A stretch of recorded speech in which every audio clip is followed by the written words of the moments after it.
Good evening and welcome to our Tuesday, August 11th Basalt Town Council meeting. Before we get started, just a couple notes. If you're looking at making comments online, you can do so if you're watching on YouTube or Grassroots. You can join the Zoom link or the Zoom instance and get on there. Go to basalt.net, go to the Agenda and Minutes tab, find the August 11th meeting packet, and there's all the instructions and links that you need to join. I will go ahead and call the meeting to order, and Pam, would you please call the roll? Absolutely. Let's begin with Angela Anderson. Here. Rick Stevens. Hannah Berman. Here. Angel Dupré-Bouchard. Here. Greg Shaffrin. Here. David Knight. Here. Elise Huddle. Present. And I know Rick's here somewhere, so everyone is present. Okay, next up we have our consent agenda, item number 2. That should consist of 2A, the minutes from July 14th, 2026.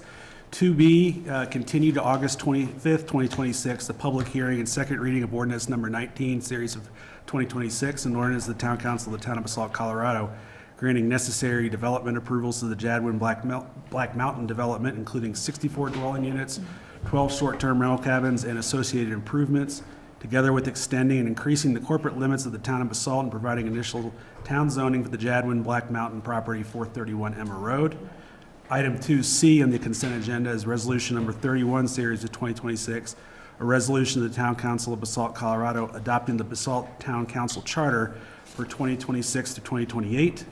And item 2D is resolution number 32, series of 2026, a resolution of the Town Council of Basalt, Colorado, naming the town property colloquially known as Codger's Corner, bless you, as Dallenbach Park.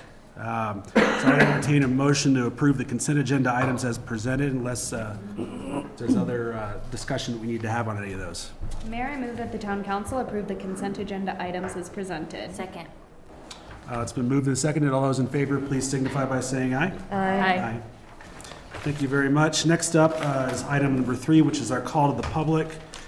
Just a few ground rules. Make sure you limit your, bless you, your comments to 3 minutes and address your comments directly to me. Identify yourself by name and address when making comments, and also make sure you sign in the back of the room. Comments should be courteous, civil, and constructive, most importantly. Town council will make no decision or take action except to direct the town manager. And just some guidance, we do have some public hearings tonight in the agenda, several of them. So if your public comment is related to those public hearings and the topics that those cover, you're welcome to speak, but in order for your comments to be on the record for those public hearings for those specific agenda items, you got to come up for that part. So I would encourage you to wait till then if you're going to speak about those. But the floor is open for public comments, so please come on up.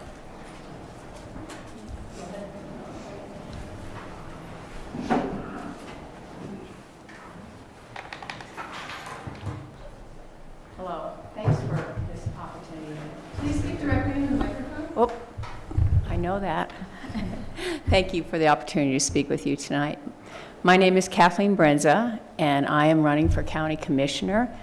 A little bit about me. My husband and I have lived in Eagle County for over 28 years, raised our son here. My grandmother, Frances Haskins, was born and raised in Minturn. Her 4 sons, my mother's 2 brothers, all went and served in World War II, came back and worked the mines to Colorado. They came back and worked the mines, the railroads, and the ranches in Colorado. I have served children and families in myriad capacities, as a teacher, as a special ed director, as a principal. I currently serve the courts as a court-appointed parent coordinator, decision maker, most important to me, mediator.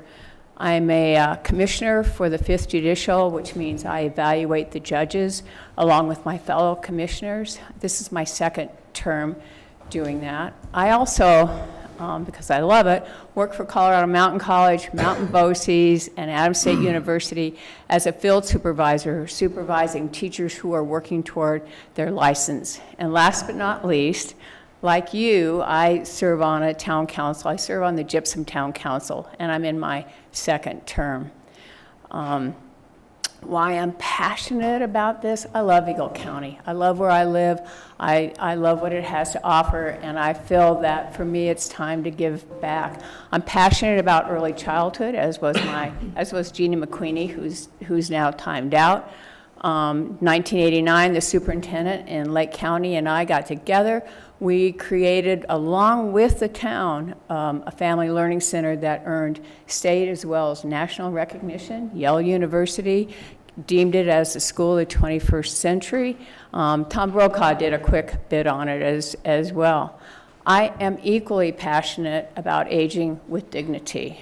I believe that our seniors just did an amazing job with our county, and we need to make sure that we have all the amenities for them to live a quality life.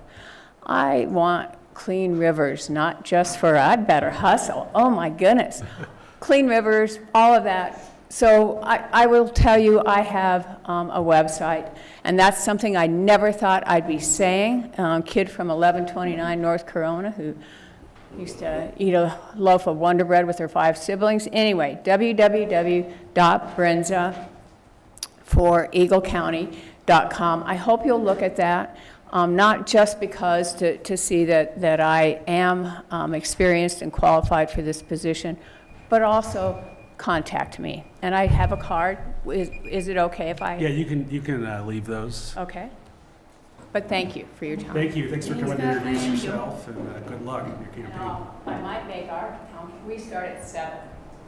That's going to be tight. That's going to be tight. Thank you so much. Thank you very much. It's deadly. Did you? Who would like to go next? Hi all, Stacy Stokes. I live on the corner of Few Lane and Alexander. Thank you for getting us some soon-to-be put-in speed limit signs. They will help a lot. But I still don't think we're going to have a stop sign yet at Few Lane and Alexander. It's a very important place that we need a stop sign. I actually sat on my deck with a friend who used to work at a municipality and sat there and we watched the show. The traffic, the almost hitting, the backing up, the beeping, the screeching. She sat over there and she goes, "Are you kidding me?" I said, "No, I'm not kidding you. Every day, this is what I see." She goes, "No accidents yet?" I said, "Only one." I said, "But we'll see what happens." Couldn't believe that the town wouldn't do anything yet. We need a stop sign there. People come flying down that road. Now people on Allison Lane are putting signs in their yard saying, "Please, slow down, there's kids." People are in a hurry. And I know that we can't control people's behavior. I don't want my behavior controlled. But we can put enough in people's faces to make them wake up and pay attention. And I would just hate to see that the reason people wake up and pay attention is because somebody gets hit. And that's the gossip on the street is, "Oh my God, did you hear?" Let's not have that. And I know you're probably waiting for 555 and all that to get done. It doesn't matter. Whatever happens with that piece of property, a stop sign needs to stop people when they're coming flying in that neighborhood with kids on bikes. It just needs to happen before somebody gets hurt or dead. Thank you. Thank you for your comments. Gloria, is that something that's on your radar, that stop sign? Yes. Do you have anything you want to comment on or can comment on now? Or I don't have anything right now, but I can bring that back to the next meeting. Okay, that sounds good. You guys good with that? Here. The stop sign. Yeah, I just. We'll bring it at the next meeting. I'll bring it at the next meeting. I'll bring it at the next meeting, yeah. Have we made any decision about that, or that's for the next meeting? Okay. Come back to us. Thank you for your comments. Who else would like to go? Okay, we'll move on. Mayor and council reports and comments. Floor is open. Water line. The National Night Out was a huge success. Thank you to. Yes, the National Night Out was a huge success. Thank you so much to everybody from the town who helped out. It was so fun to see everybody. And to, the Basalt PD, everybody did a wonderful job. There was a huge turnout, and The kids were excited. There were so many families. So I just love that we have that event at Triangle Park. So thanks to everybody that made it great. Yeah, it was amazing. Nice work. I did, just to address a lot of messages that I got on Sunday, we did have an ice activity in Basalt, and I just wanted to kind of daylight that happened and thank everyone that reached out to me with their concerns. And I feel like I've heard a lot of concern and fear from a number of community members, and I looked into it, and we don't have the authority to ensure any sort of information gathering or accountability with that, unfortunately. But I guess what I'd like to reiterate for folks watching is that we do follow Colorado law. Colorado law prohibits local police from coordinating with ICE unless there's a judicial warrant tied to a criminal case. And I think it's a good reminder that this is a place that values all of our community, and that it's a good reminder that it's a time where we should be looking out for our neighbors. And so I appreciate everyone that reached out and checked in with each other. Thanks, Anna. Gloria, are you going to talk about RWAPA and water releases? No, go right ahead. I mean, the town staff is all over it. Justin and Gloria are very well aware. I think we all are, but just to put it out there in case people haven't been seeing the posts online and the stuff that the town and RWAPA, Rudi Water and Power, have been putting out. There has been a large increase in releases from Rudi this week that I think are scheduled to continue. And so mostly the messaging is just about water safety. So the flow of water down the frying pan and then below the pan here on the Roaring Fork will be, high enough that you should watch out, let your angling friends know, children playing in the river, just be aware and be careful. That's a good comment. It's about 500, a little over 500 CFS now, right? And I think The safe zone for fishing apparently is 350, so it's like well above that. And now the kayakers are out. I know, and now the kayakers out. It's actually kind of fun to see people kayaking on the pan. it could go as high as 700. 700. They promised to keep it below 700. Exactly. Yeah. So, The Roaring Fork River is difficult campground. yeah, I mean, it's nice to see that it's healthy for the river, though. So. We need a snow proclamation. Do we have a snow proclamation? Proclamation. Summon Uller. Yeah, exactly. Any other comments? Yeah, we had a nice retreat with Northwest Council of Governments last week at the Hoffman Hotel. David and I were there. Sorry. We had a good retreat with Northwest the Northwest Council of Governments last week at the Hoffman. David and I were there, and it was really, I thought, very eye-opening for me to see how much they're involved in. Generally, you kind of relate them to what goes on at the state level, but a lot of what goes on at the local level. And getting educated about that group was one of the main goals, I think, of the retreat, was to pass along how much value they add. And what we talked about was, it's pretty hard to get to the meetings. They want to make the meetings more dynamic. So what we talked about with them was actually doing more local meetings with, for example, just the Roaring Fork Valley or the lower I-70 corridor or the Eagle River Valley, and then getting together generally over in Breckenridge, or Keystone is where they meet regularly, but that's hard to get to, and it's a big commitment. So I think the idea that they're going to be more involved here in our valley, which is a little different from the I-70 corridor, which is a little different from the Eagle Valley, is really a good step in the right direction for them.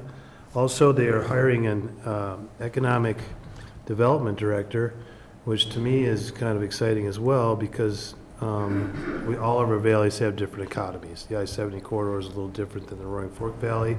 So they're going to be looking at how these economies are kind of working together or working in opposition to, make our western slope side of the state successful. So a couple pretty good advances that they're making in terms of their organization.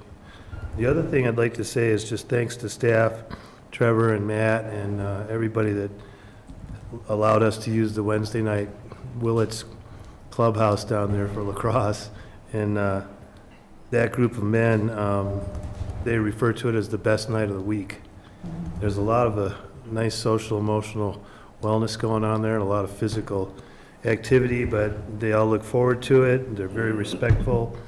And it's a great opportunity for those guys to get together. We have a great demographic of anywhere from Matt Gianeschi down to young guys that just came here to be fishing guides for the summer, and some high school kids that have started to come out. So thanks for that opportunity. It's a great spot. And best sunsets on the river, or best sunsets in town at Willits right there on Wednesday nights. And we're done for the summer, so catch you next year. Thanks. Thanks, Rick. Anyone else? Just a quick comment from me on the tennis courts. I know everybody got that email, I believe. I did go out there and play on Saturday, and saw it firsthand. It's peeling. You've probably been over there too. So we do need to make sure that we're addressing that. So it's on I know it's on your radar, but I just want to make sure the public knows that we are addressing that. And that's, I think that's it for mayor and council comments. We'll move on to manager's report. All right, SKICO would like to schedule a work session before their season starts. They estimate it would take about an hour. Is the council okay with me putting this on the books? I could schedule it before a regular meeting, since it would be just an hour, or a dedicated work session that we're trying to move towards. So I just wanted to kind of get some direction on either way. So it was kind of, what is it? It's a little distorted. Yeah, it is. SKICO is asking for a work session, and they estimate it'll be about an hour. And so I wanted to. Session and not a presentation? It's the, I think I wanted an Speak agenda out, before I commit to anything. Yeah, Is this like what they It's the presented state of at the other? business thing Yeah, that- they've already presented similar stuff. To Yeah, the town, yeah. Snowmass and Aspen.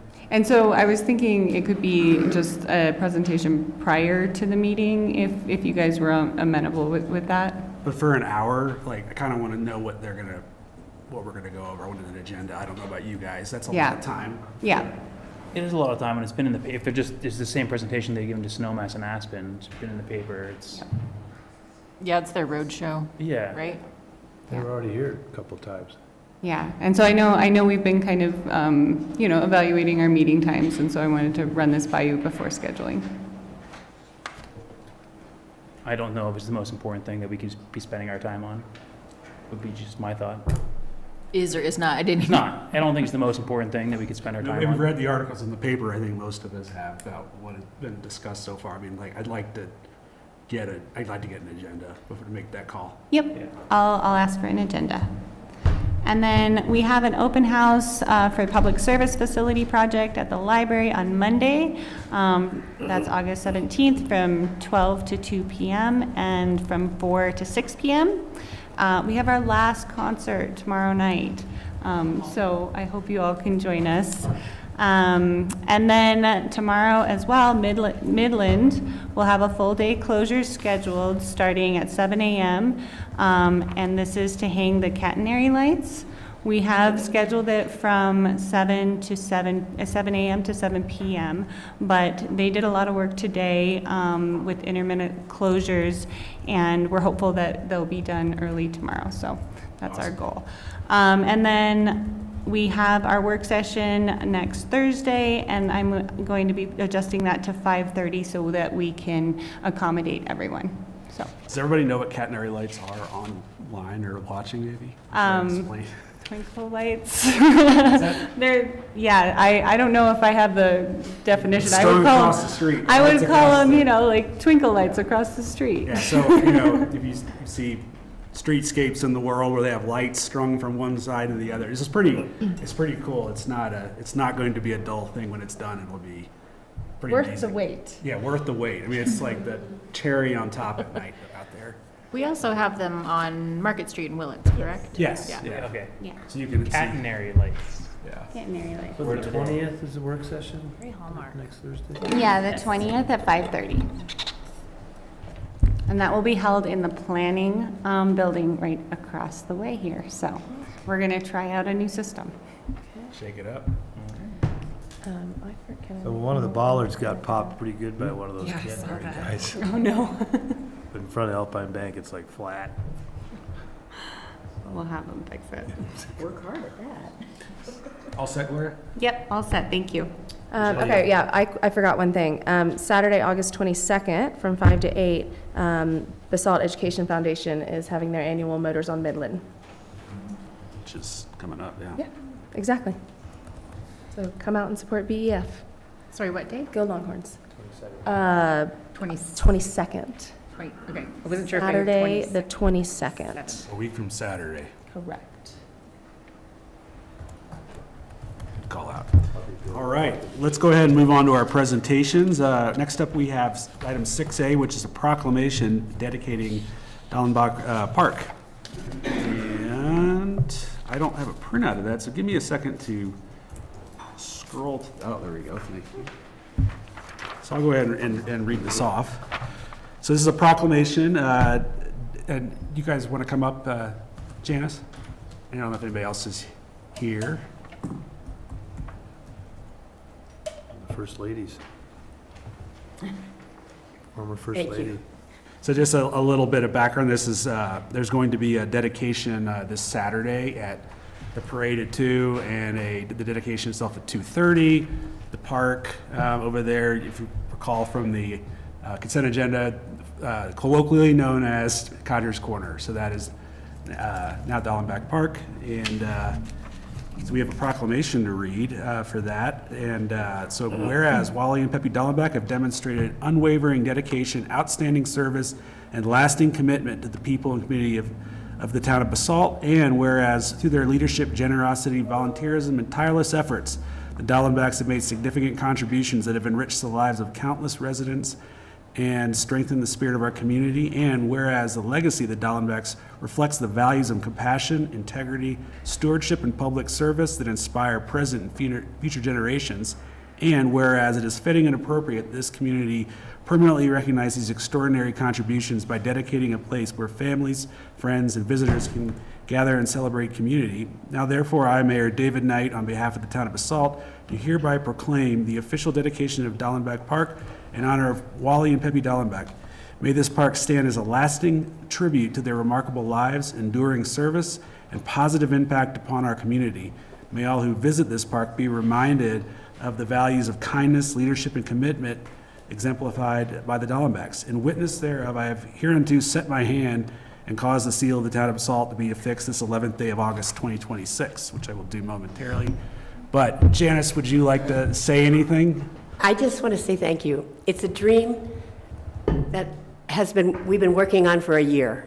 I started with talking to Pam, thank you Pam, then I went and talked to Michelle, who was the planner, and there were 4 of us ladies, and Janet, who works for Colorado 500, who got together and just said, we need to do something. These people have just done so much for the valley, and they've been recognized all over the United States, but they haven't been recognized in their hometown. And so I just felt sometimes it's just one of those things that needs to be done. And so I want to thank, there's a lot of financial assistance. I want to thank them. Justin and his crew helped set the marble. Rex up in Marble is a designer, sculpture, and we went up and found this laying in his pile of marble, and we fell in love with it, and then he engraved it and put it in, and we just want to thank everyone. We're going to have a little parade. It's going to be the mini parade, but there are 250 motorcycle riders coming in for the 50th Colorado 500, which is a spin-off from Wally, who had, way back in 1974, had 5 guys come out who were big shot race car people and rode the mountains. And then there were 10 guys that wanted to come, and then now there's 250. It's a charity ride. These people pay a lot of money, and they ride 100 miles for 5 days. They leave from Snowmass Village and come back to Snowmass Village. It used to all happen up the Frying Pan. They camped out there, and then we just don't have the facilities for it to leave Basalt anymore, so it's moved. But anyhow, there's a quantity, I don't know how many, from 50 to 100 motorcycle riders. Some of them are probably famous, some of them have been here forever, every year for however many years, are going to come from the elementary school through town, take about this much time. pull into the to the Alpine Bank and park. And then we're going to have a dedication of the park there with all 3 members' children are coming back for it, and the dignitaries from the Colorado 500. So I just want to thank all the townspeople. This all happened. It's kind of been a dream, and I'm excited. Thank you all. If you can come, we'll see you at 2 o'clock. Thank you. On Saturday.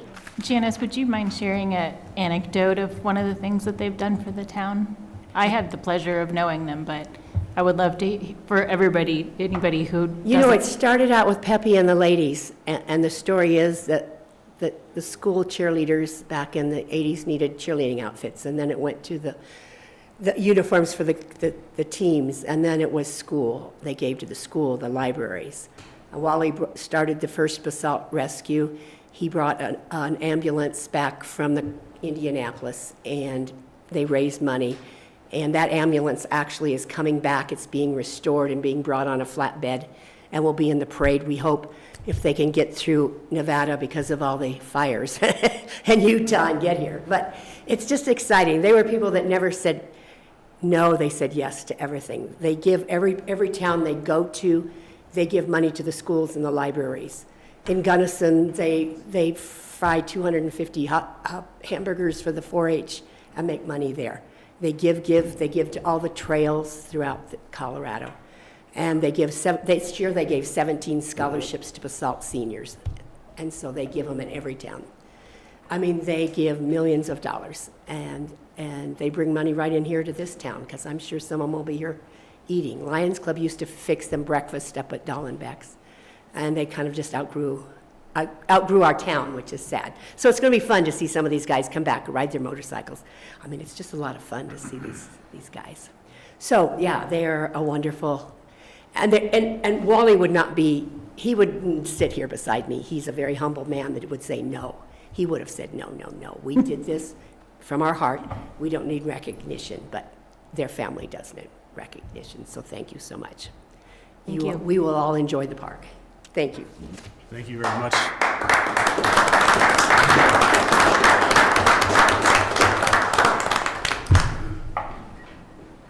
ahead and sign this. And pass it to Pam, please. Thank you so much for all your efforts and everybody else who's been volunteering with this. It's going to be a nice event. All right, next up, we have another presentation. It's item 6B, sidewalk snow removal in Midland. And Justin, you're up for this.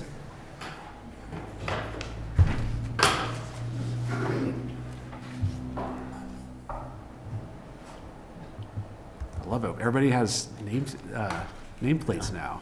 Matching. I know, it's amazing. Jim, you ready? Yep, you're queued up. Good evening, Mayor and Council. I'm Justin Forman, Public Works Director, and with me tonight is Jeff Levens, our Streets Foreman. The Midland Avenue streetscape is now complete, and it represents a significant investment by the town and community. Oh, thank you.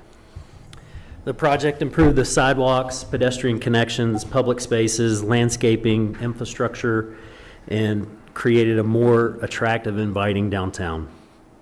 As we transition from the construction warranty period to routine maintenance, we need to establish an approach for winter snow removal. Tonight, we're asking council for direction on how we maintain the pedestrian portions of the streetscape while protecting this investment and maintaining safe, accessible routes throughout the winter. Next slide. So this, Sorry, you're stuck here. You're locked up. yeah. I think every time I give a PowerPoint, it does this.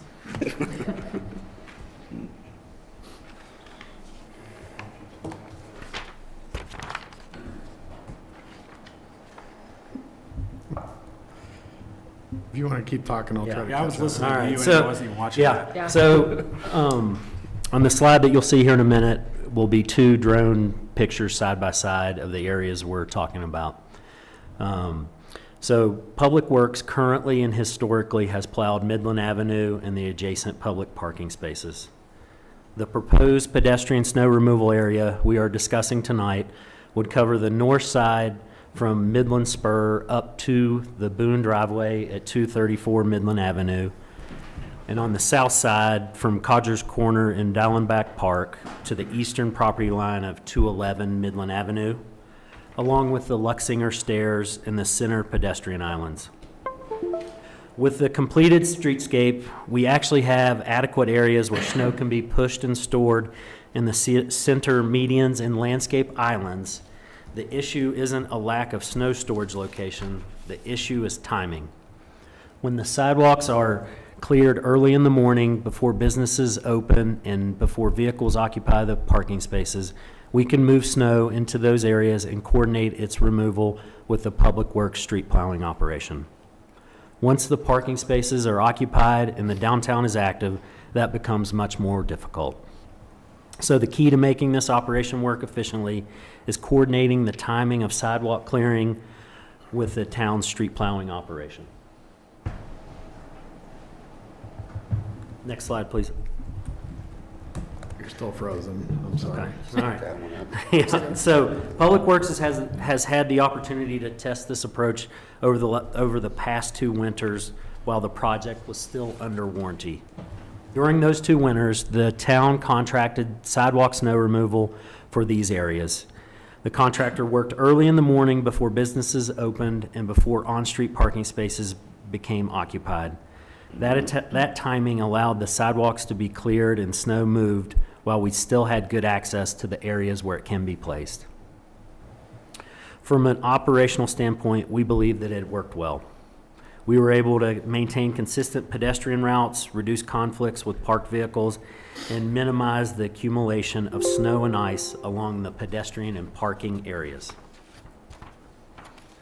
So staff has looked at 3 options for what we believe is a feasible approach to sidewalk snow removal. And I know the PowerPoint is not working, but all of this is outlined within your packet. There's a 3-page memo as well. Sorry, I forgot to mention that. So staff has looked at 3 options which we think are feasible approach to sidewalk snow removal. The first is to continue with contracted snow removal. A contractor provides a dedicated resource for the pedestrian areas and can begin early in the morning. This allows the sidewalk work to be coordinated with the Public Works plowing operations. The second option is to return responsibility to adjacent business owners, consistent with the town code. This would reduce the town's direct operating costs, but it also puts the timing of sidewalk clearing in the hands of multiple individual businesses. Many of those businesses have limited on-site snow storage, so they need to coordinate snow placement with the available landscape islands and medians within the streetscape. If the sidewalks are cleared early, this can work. The challenge is when snow removal happens later, after parking spaces are occupied and the town has already plowed the street. At that point, moving the snow becomes much more difficult and may require additional manual handling to the designated islands and medians. The town could also work with the businesses on a coordinated private arrangement, but that would require participation and agreement among the many property owners. And finally, a third option is for Public Works to take over the sidewalk snow removal directly. This would give us direct control, but it would require our crews to add these pedestrian facilities to our existing snow removal responsibilities. As you've heard me state before, every Public Works employee already has a snow removal route. Staff would have to reprioritize snow removal and routes, and it will affect the level of service, as Midland is considered a high priority area. So when we compare the 3 options, the biggest operational factor is timing and coordination. We feel it's best to get the sidewalks cleared early to take advantage of the available snow placement areas and coordinate this work to minimize conflicts. Based on the last 2 winters, staff believes the contracted approach provides the best way to accomplish that. So on the next slide, we talk about the financial picture, and that has also changed since the original arrangement. For the past 2 winters, the town contracted this work at approximately $15,833 per month for the 6-month winter season. That previous contract was initially set up as manual snow removal because the new streetscape was still within its warranty period and the concrete was still curing. The warranty period is now complete. We can now allow appropriately sized mechanical equipment to be used where appropriate, which would reduce the cost of providing this service. Based on informal discussions with a few contractors, staff estimates this cost would be approximately $6,000 to $9,000 per month. Those are just preliminary estimates. The actual cost would be determined through the procurement process. Staff will also look at various contract structures, including a monthly retainer, a per event or per visit pricing, or a combination of these approaches. So with that, based on our experience over the past 2 winters, the operational requirements of the completed streetscape and the potential reduction in costs, staff recommends continued contracted snow removal for Midland Avenue pedestrian facilities. We believe this provides the most consistent level of service, allows us to coordinate sidewalk and street operations, and allows Public Works to remain focused on the community-wide snow response. If council is supportive, staff will move forward with procurement this fall with the goal of having a contractor in place before the upcoming winter season. With that, we're happy to answer any questions, and we're looking forward to council's direction. Thanks, Justin. Your memo was great. It was very clear, great on the background. I'm in favor of the staff recommendation as well. At that price point, I think it's the most economical and efficient way to protect the town's assets. And I think it's also something, we're always looking for things we can do for our business community. This is, something that we can do to make their lives a little easier in the long run, at the same time protecting our public assets. So I'm supportive of that. Other questions or comments?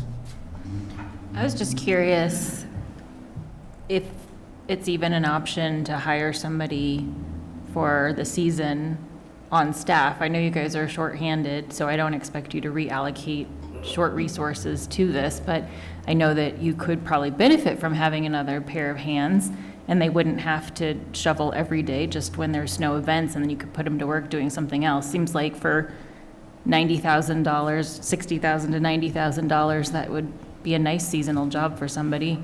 I don't know if that's a possibility or not. I'm definitely in favor of some kind of a coordinated approach, though, and not putting it back on the businesses. I think, to David's point, it is a nice thing to provide our Midland businesses. Thanks, Elise.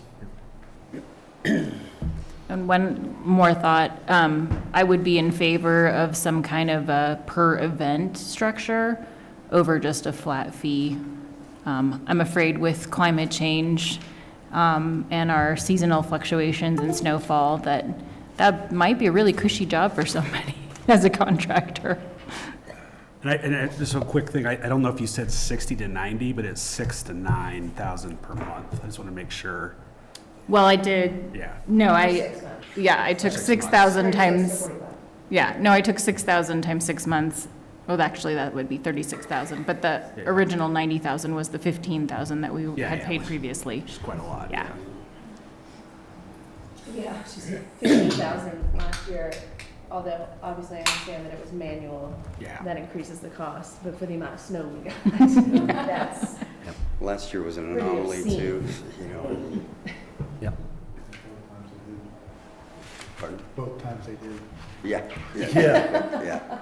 Exactly. But for this year, we recognize that Exactly. Can I get hiring some? staff in the time frame that is at hand is probably unrealistic. So I would say for 2026, I'm in favor of the contract, and then maybe looking for 2027 at whether a staff person made sense.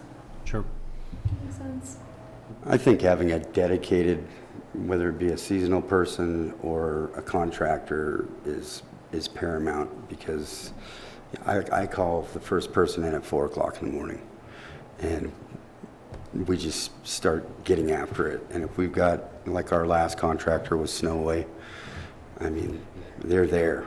We know they're going to be there. And, you know, some people don't show up.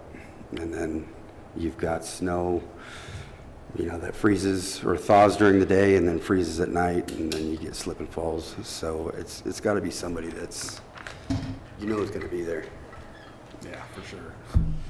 Days of problems if that morning is not taken care of. Anyone else? No, I prefer the contracted services on the pedestrian areas, just from the point of view of getting it done and the risk involved in not getting it done. And then in terms of coordinating with the public works staff to put the snow where it needs to go, that's critical, because it has to happen one right after the other. And, you know, everywhere else I've ever seen anybody having business owners or residents clear their own sidewalk in front of their own property has been a complete disaster. So those guys aren't equipped. We'd have 25 guys out there in front of 25 different businesses, all showing up at different times, and it'd be like, it wouldn't work. And unfortunately, we tried that effort for many, many years and decided it was too much of a hassle to try to do it. It really takes a specialty guy with specialty equipment. And there's some really cool snow moving equipment out there now too. Smaller, high-powered stuff that's clean, efficient.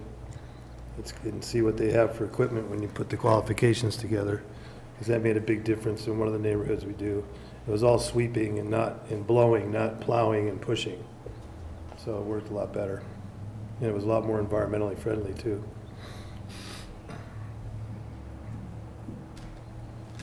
Thank you. Anyone else? Otherwise, I think you've got the direction you need. Yes. All right.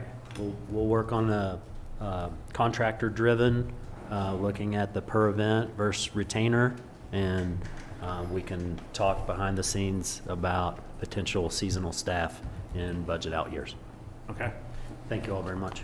Thank you. Appreciate your work on this.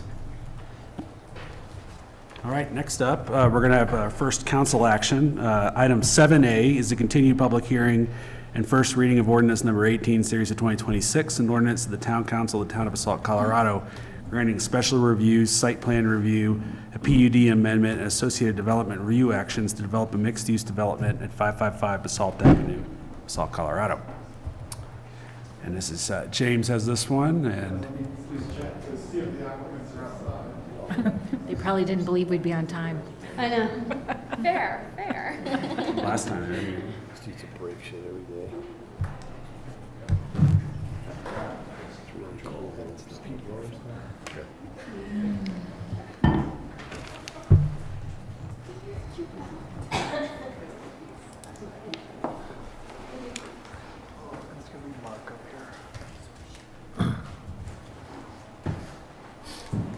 So thank you. This item is a public hearing and first reading of an ordinance. It's a continued public hearing on an application submitted by MREH LLC, and it's to construct commercial storage, multifamily residential, live-work spaces at 555 Midland Avenue, which is the Myers and Company property. And the process so far, as has been outlined in the prior meetings, includes land use requests requiring review by the Basalt Affordable Community Housing Commission, BAC, the Planning and Zoning Commission, and the Town Council. And it would also require a subsequent subdivision review by the Town Council to condominiumize portions of the project. The application has been reviewed at 4 council meetings so far, with the last one being on July 14th. Since that meeting, the applicant has adjusted the application further. And specifically, there is an addendum to the application in the packet materials that starts on page 76 of your packet. It's similar in terms of the site plan and development program from the July 14th meeting. It includes still 30 residential units in the 2 residential buildings on the north portion of the property, as you can see there. They also still include 12 live-work units that are incorporated into the storage area in the south portion of the property, as well as 42 commercial storage units, so those numbers haven't changed. Similar to the site plan, you still have the 2 residential buildings on the northern extent, and then the combination of storage and live-work development on the southern portion of the property. Of the 42 units that are residential, 9 are still proposed to be category price capped for sale units in the residential buildings that are on the north portion of the property. And then also in the section on the north portion of the property, 6 are also proposed to be primary resident RO units without appreciation caps. And then the applicant has amended the application such that the 12 live-work units that are in the storage portion are all proposed to be resident occupied now. So that the total makeup of the project would be 64% being deed restricted with the 9 category units, and then also the additional 12 RO in the live-work and the 6 RO in the 2 residential buildings. In addition, the applicant has proposed for 5 of the live-work units to be designated with a locals priority, as was discussed at the last meeting. There is specifics in the local priority, they're included in the mixed-use affordability plan that the applicant submitted that is in your packet materials starting on page 66. And then there are also specifics in this affordability plan related to some of the other community benefit programs that are included in the packet materials.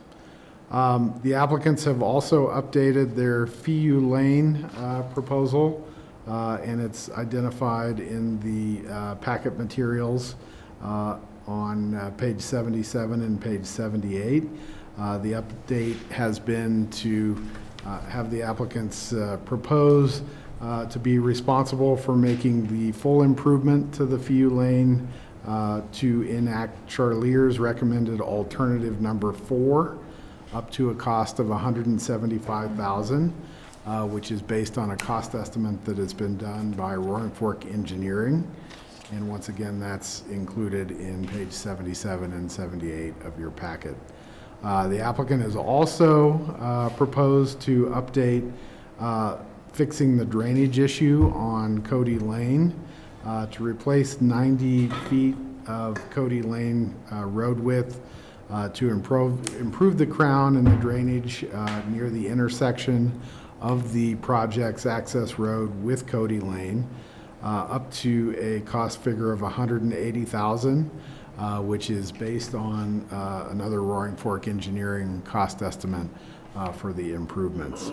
We'll let the applicant go into more detail on those revisions to their application.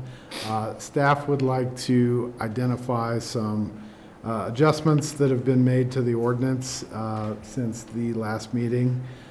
Condition number 18 that you have in the ordinance represents changes that have been made to the applicant's proposal related to the number of affordable housing units that are included in the project. It's been updated to include the 9 for-sale category units, the 6 RO units that are in the condominium buildings, and then the 12 live-work units that are now proposed to all be RO. Additionally, condition number 21 has been updated to represent the locals program that has been proposed on 5 of the RO units in the live-work area, so that the administrative concept is as established in the affordability plan that's attached to the ordinance.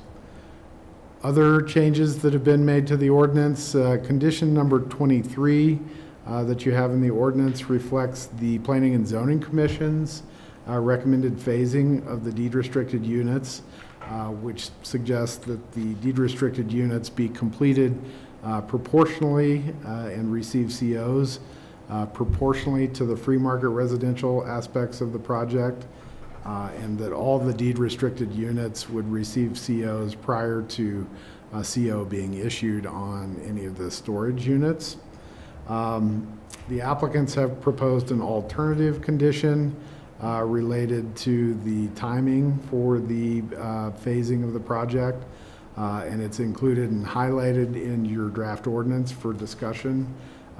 It would reflect that no more than 50% of the market rate condos would be issued a CO prior to a proportional share of the COs being issued on the deed restricted condos, and that all 27 of the residential units that are deed restricted would obtain a CO prior to the issuance of the final CO on a market rate unit.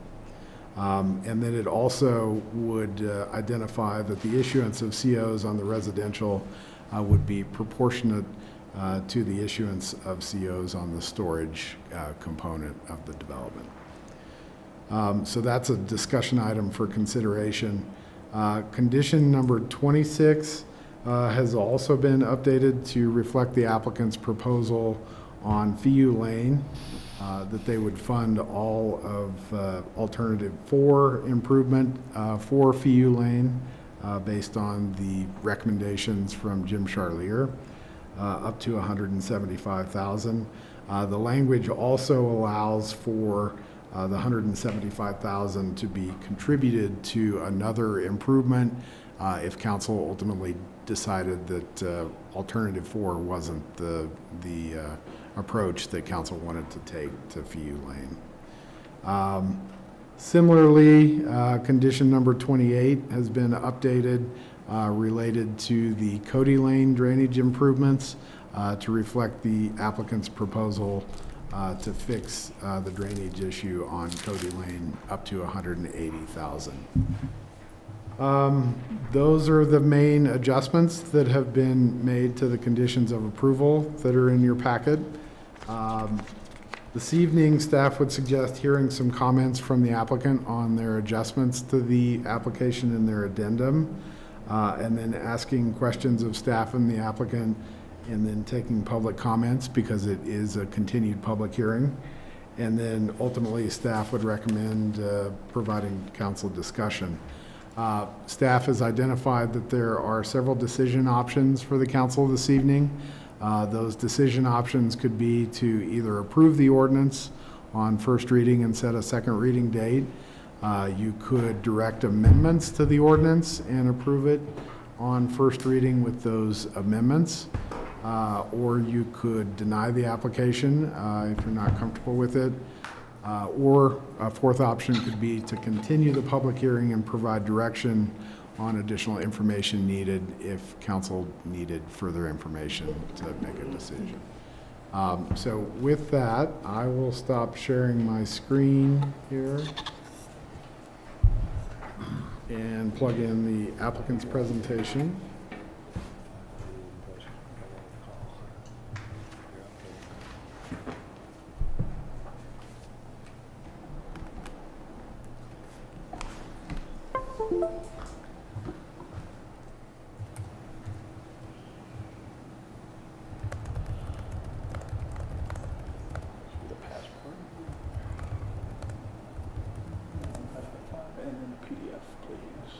This one.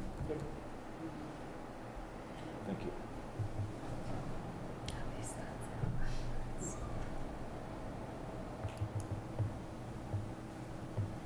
There you go.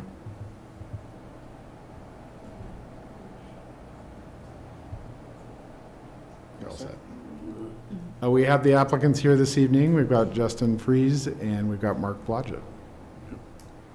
So good evening. For those of you that weren't here at the last meeting, my name's Mark Blodgett. I'm the owner of Myers. I have to say, waiting in the waiting room there, I was impressed that you guys are talking about snow removal when it's 95 degrees outside. But I suppose that's forward planning. Before Justin goes through the specific changes we've made, and James has already briefly touched upon them, I just want to make a few comments here since our meeting in July. The project has evolved significantly over the past year. We now have had 8 meetings with P&Z, and Town Council, along with numerous meetings with neighbors, as well as meetings with HOA representatives. We've listened carefully to the feedback, considered the concerns that have been raised, and made a genuine effort to incorporate that input into the project. The proposal you see before you tonight is not the project we originally brought forward. It's changed substantially, as I'm sure most of you know, and in our view, it has changed for the better. We believe the result is a thoughtful balance between the character of the community, the realities of this property, and the opportunity to create something that will benefit Basalt for many years to come. We also recognize that change on this property is inevitable. The question is not whether the property will change, but what that change will look like and whether it will ultimately contribute positively to the community. We believe this project does that. It will bring new vitality and activity and long-term value to this part of Basalt, talking about the other side of the highway, while creating benefits that will endure well beyond the completion of the project. We're proud how far this proposal has come, grateful for the feedback that we've received along the way, and confident the project before you tonight is a strong outcome for the town of Basalt. So with that, I'll turn it over to Justin to briefly, because I think everybody's heard so much of this for quite some time, so we'll try to be brief. Right, if we can jump to the next slide. Yes.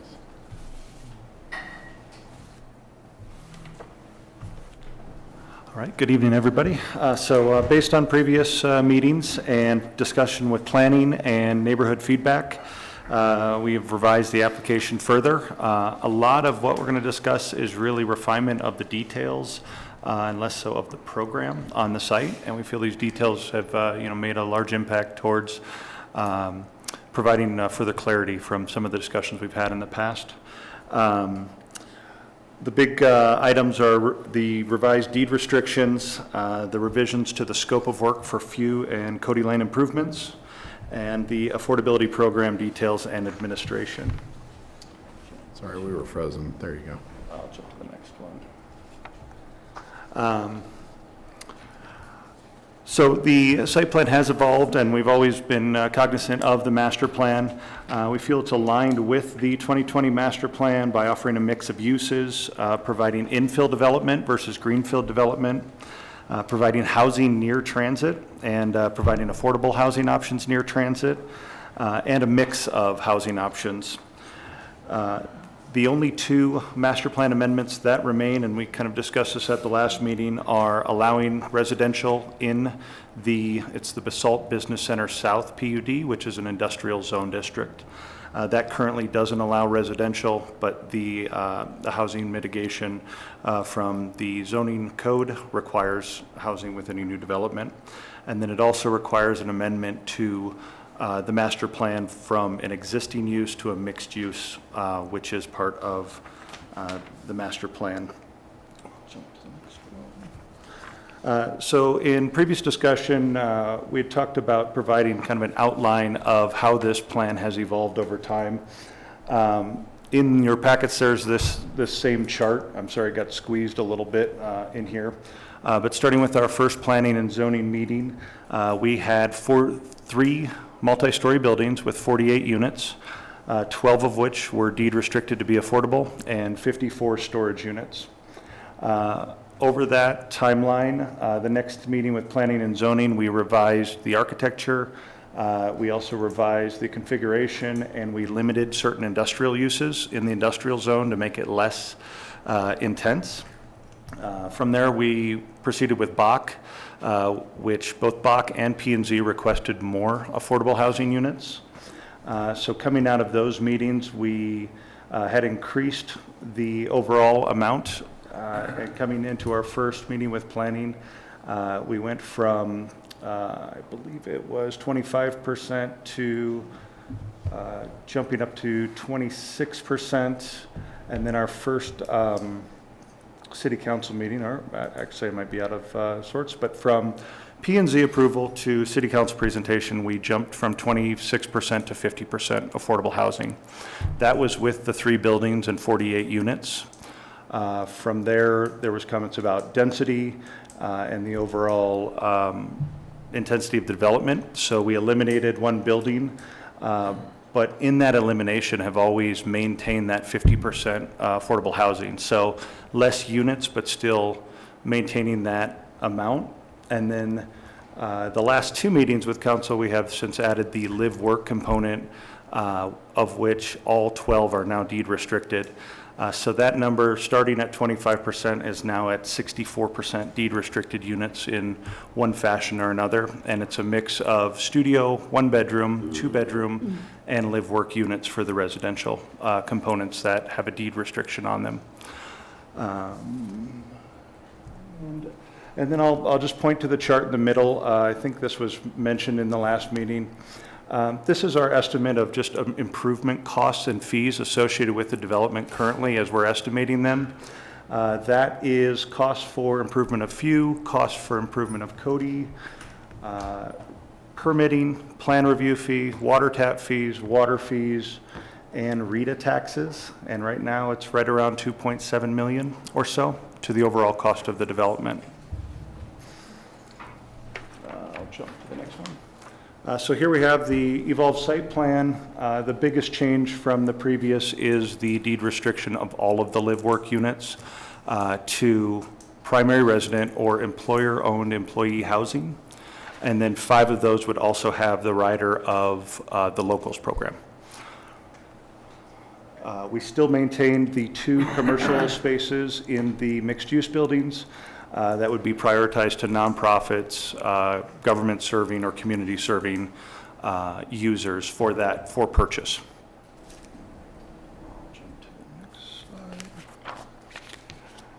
So this is, again, a chart you've seen before, just with updates that with the live-work deed restrictions, we're now at 64% overall affordable housing ratio with the 12 live-work and the 15 for-sale condominium units.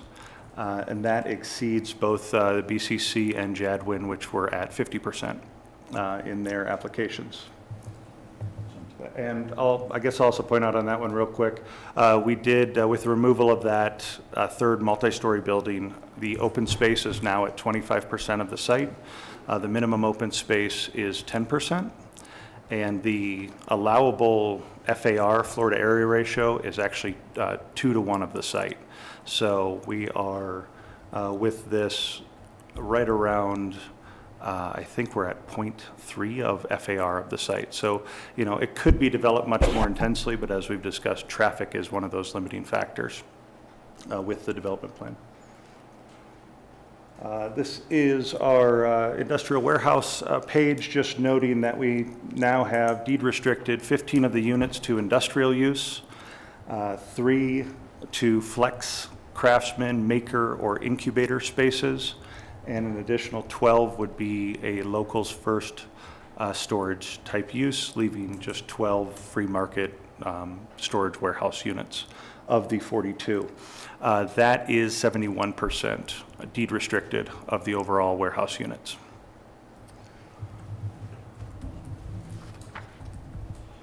So since the last meeting, what we've provided to James to provide additional clarity is a housing plan.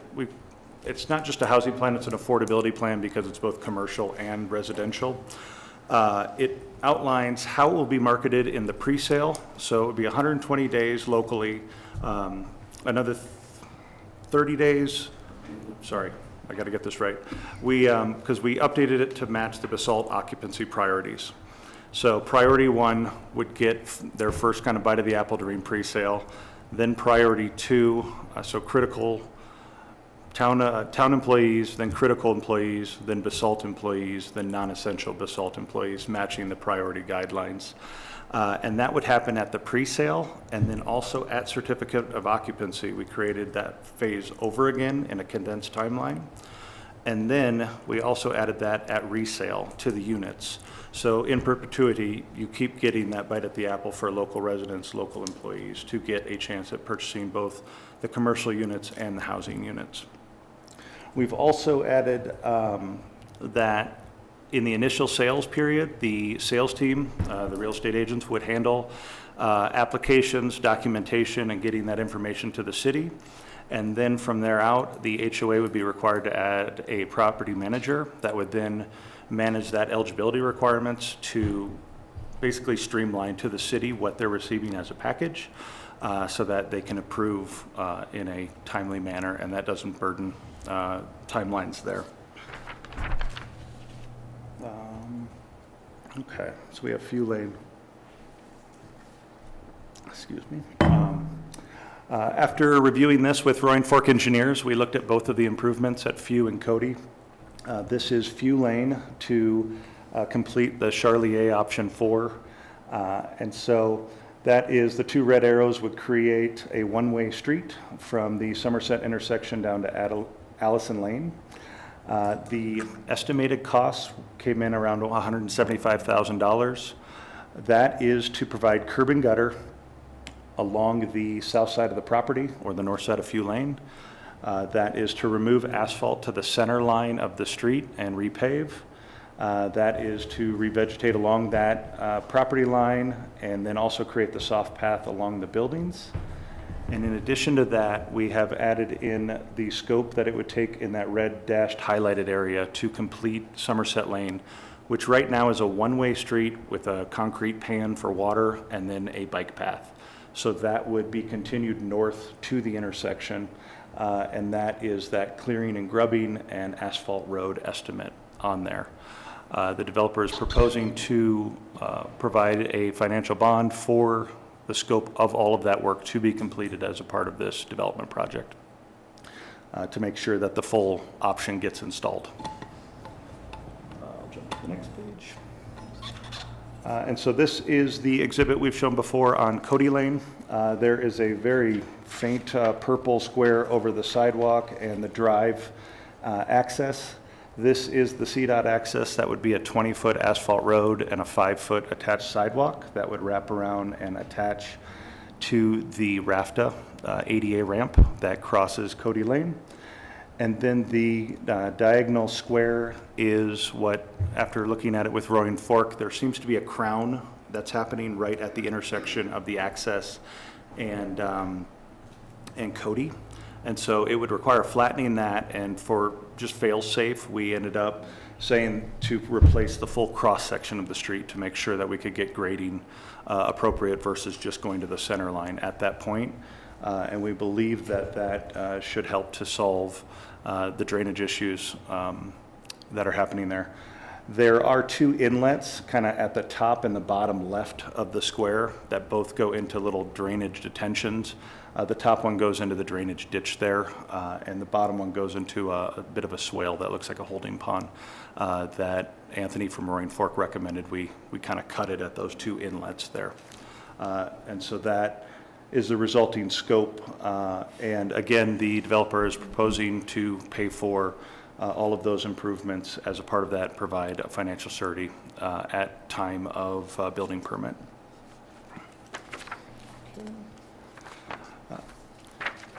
So in summary, we believe the improvements to Few and Cody and the surety to complete them, along with the evolution of the plan to provide locals programs, flex space generators, some light industrial use spaces on a small scale,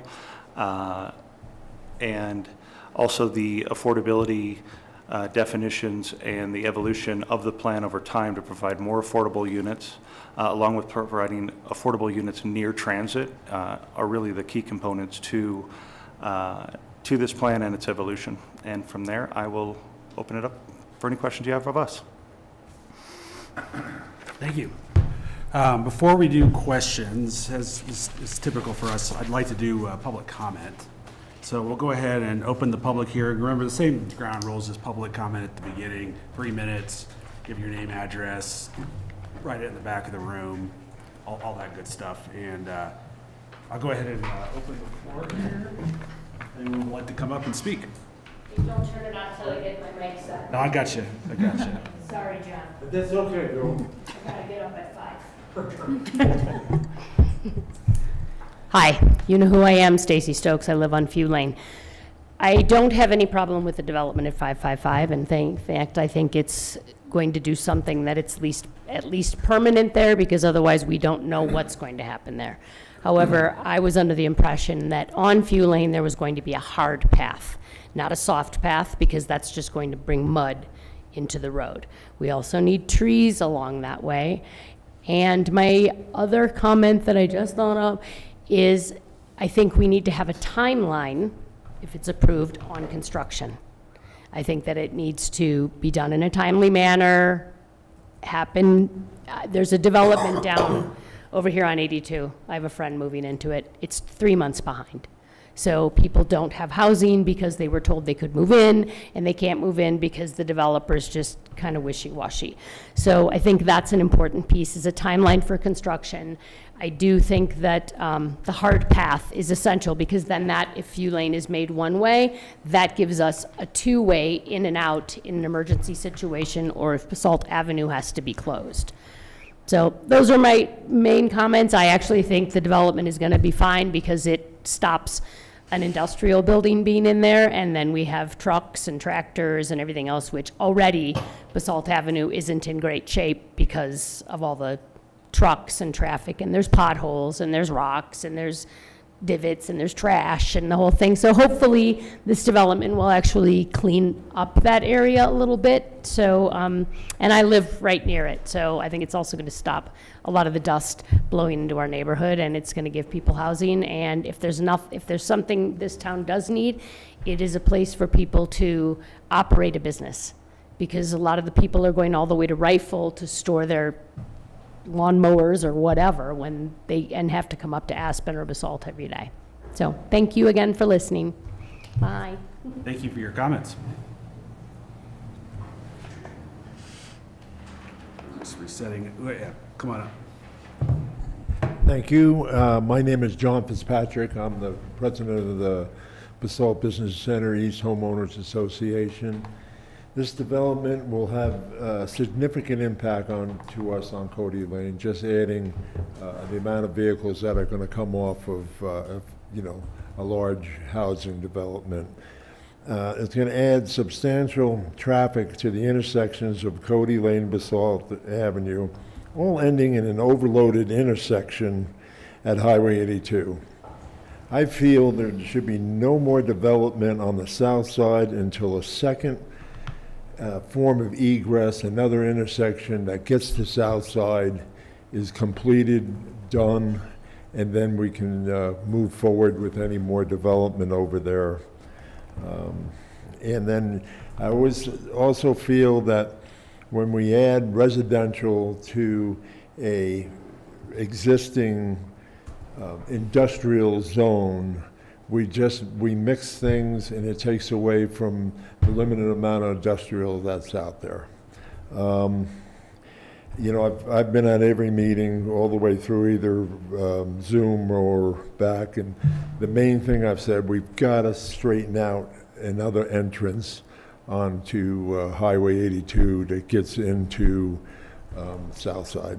Thank you. Thank you for your comments. Anyone else? I see someone online. We can go online. Brandon Weinstock online. Go ahead and give you a minute. Hi, Brandon. If you would like to make comments, please unmute. Thank you. Can you hear me?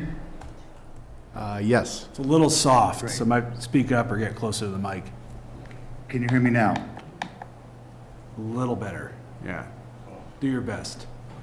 Okay, thank you. Good evening, Mayor and item members of the council. My name is Brandon Weinstock. I'm a property owner at 336 Allison Lane, Unit B in Southside. I have followed this application closely and spoken before, and I am here again on this proposed development.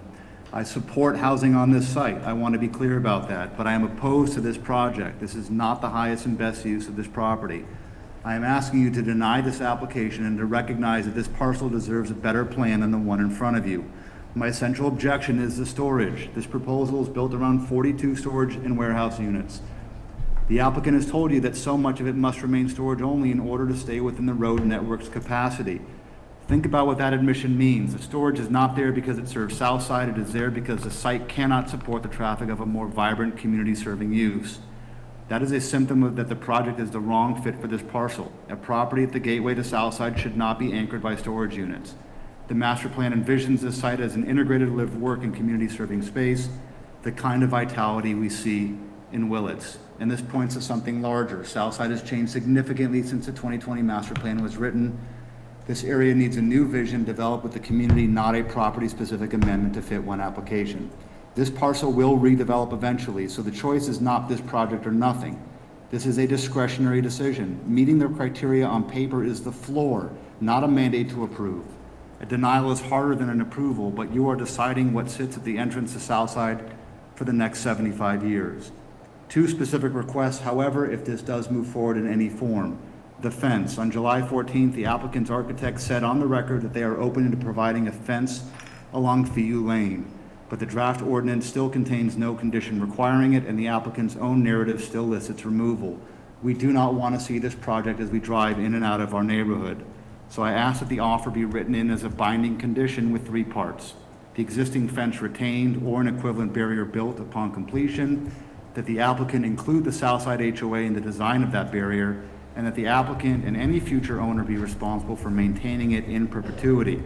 Second, Fiu Lane in Somerset. Mayor Knight, you said converting Somerset from a trail to a road is a significant community decision that deserves its own public process. I agree. The draft ordinance still assumes alternative 4, which makes Fiu one-way and turns Somerset into a road. I ask the council to substitute an alternative that keeps Fiu two-way and leaves Somerset a path. The applicant has improved the housing, and I respect that work, but a better housing package does not fix a project whose core is storage this neighborhood did not ask for, and I ask you to deny it. Thank you. Thank you for your comments. All right. Anyone else online or in the room? All right, I'll go ahead and close the public hearing. 7:23, I didn't give you a time, Pam, on the opening, but. At 7:15. All right. So opening the floor to questions and comments from my fellow councilors.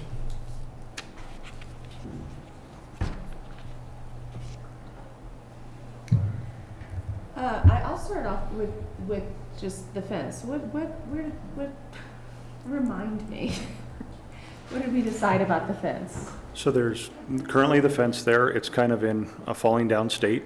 Yeah, but the and future so- of the fence. And so then it was raised as a neighborhood concern. We would be open to adding that. We just need to provide fire access. James, I think the last time we were going to reach out to Brooke at Roaring Fork Fire, but we don't have an answer on that because they do need the fire needs the ability to pull a truck up and fight fire there. Whether it be gates or something like that, that could be an option. It's kind of tricky because the soft path or the path needs to be adjacent to buildings for fire to fight along the buildings. And so you would have a fence and then you would have 20 feet or 10 to 15 feet of landscape, and then you'd have this path against the building that the neighborhood would be using to circulate with. So if a fence was desired as an option, the applicants have multiple times said we'd be open to adding it as a condition. But it just kind of, with new landscape, with pedestrian users using that path, either walking or riding bikes for whatever, it seemed kind of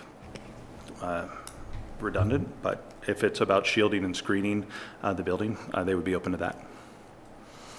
It'd be nicer to have landscaping, frankly. Yeah, I guess I know that there's been mixed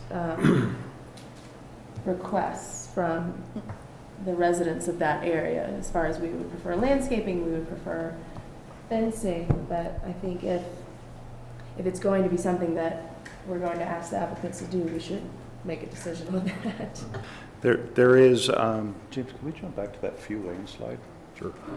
There is towards the kind of where Somerset dies in, there's like 10 evergreen trees there that we're trying to preserve as part of the plan, which are some of the taller ones right there. And so, That one? And so as it stands, as drawn, it would be maybe the, significant screening landscaping looking at the backside of storage units. say that again, excuse me?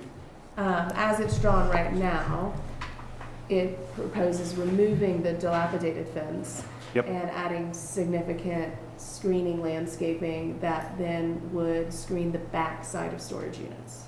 Correct. And if you look at our property line in this drawing, that's about where the fence is right now. And so the fence is being removed, and you're creating, 20 feet of landscape and a path. The building setback in that area is 30 feet. And so you've got 25 feet of landscape and then the path. And a lot of existing trees. Those are the really light ones by that block of blue, kind of where James's arrow is right now. And then the landscape architect has proposed, based on the Basalt zoning code, the new planting plan along the, I'll call it the southern portion of Few Lane. Yeah, I mean, I tend to think that that's a much nicer option, but I also don't live in Southside.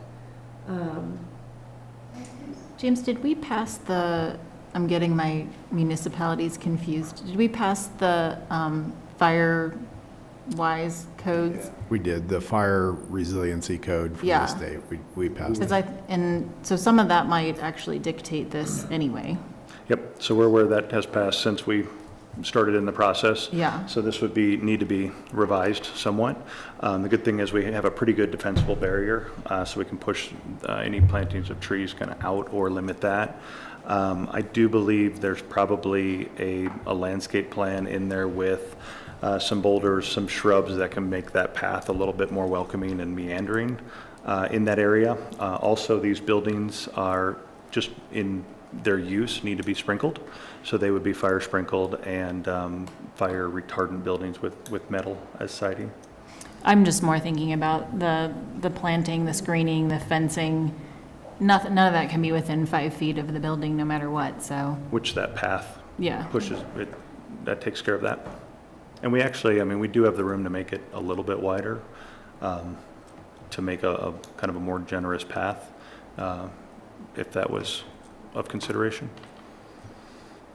I think the planting it for screening is just more neighborly than a fence.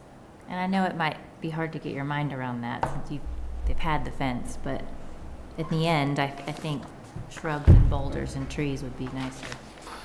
Oh, yeah, I mean, I agree. I just want to acknowledge the comments that we've had from local residents that seem to want to keep the fence. But are we just hearing that? We're not hearing enough of people who would prefer for the fence to go away. It's difficult to know in this case. Yeah, along the same lines of, I think if that were me, I'd probably prefer having some assurance of like an amount of screening from shrubs, from bushes, from things like that, but I'd love to get a better sense from the HOA and neighbors, like how proportional is what we're hearing to what the neighbors are thinking.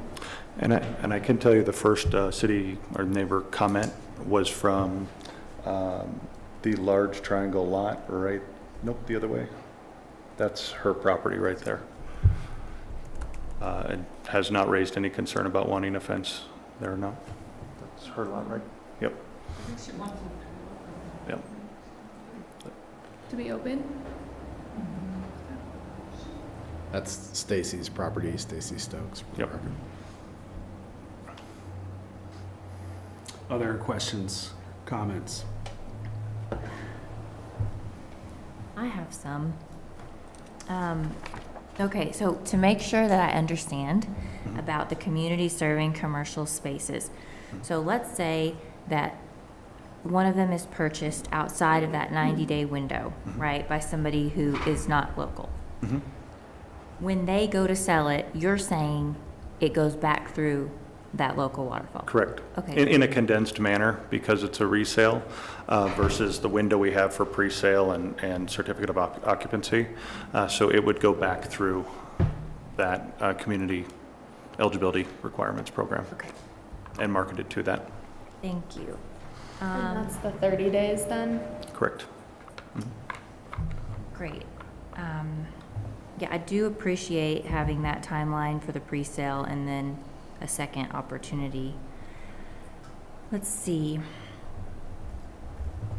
I think my only issues are with the phasing schedule.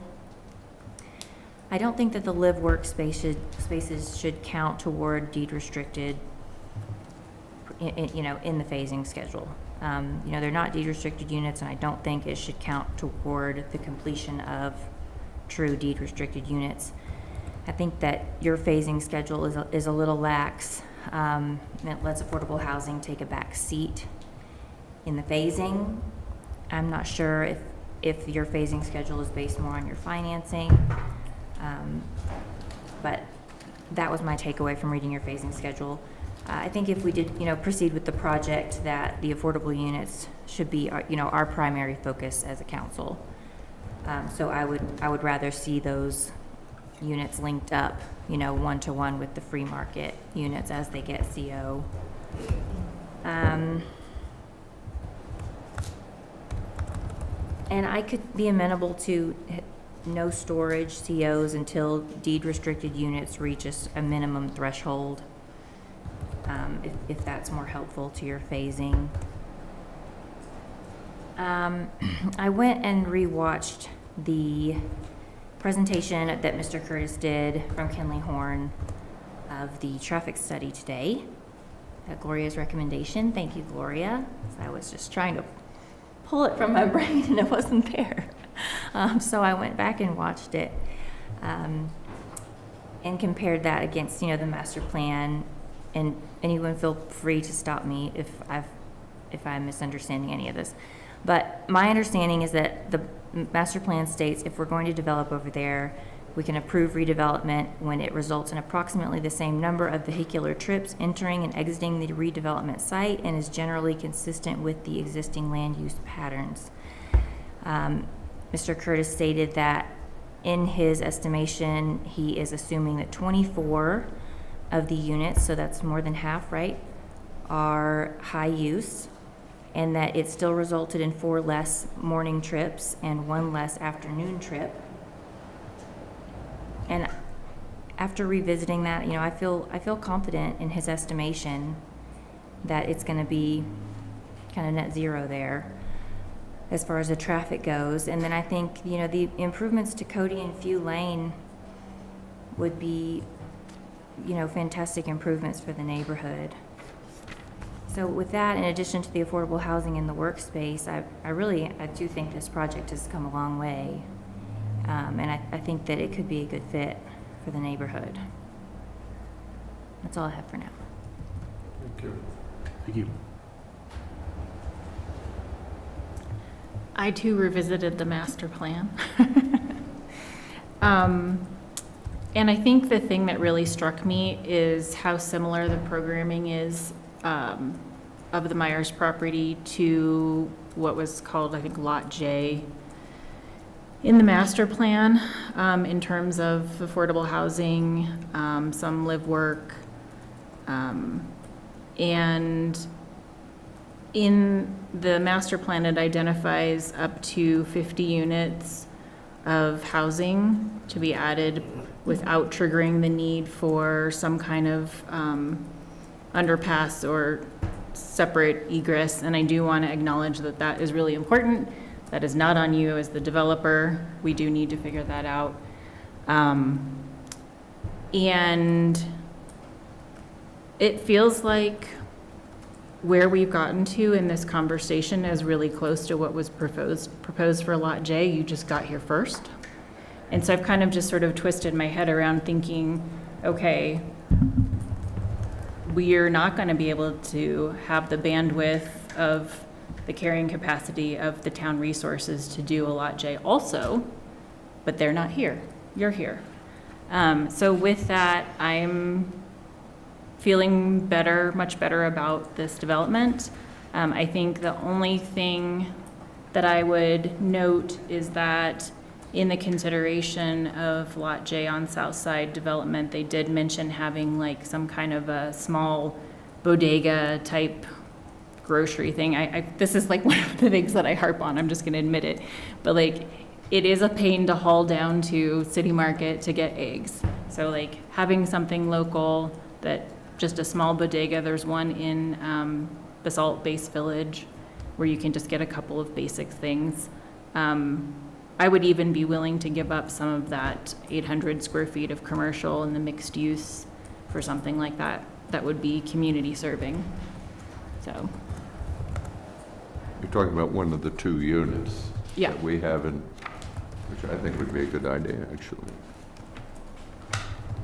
I don't know how the rest of council feels, but I just noted that that was something that was mentioned in the master plan for the Lot J development, and it kind of was like, yeah, that makes sense now that we have the 27 additional units of Basalt Vista, 113 units in Stotts Mill, and then as you're proposing 42 additional units, it'd be a nice place to grab a soda.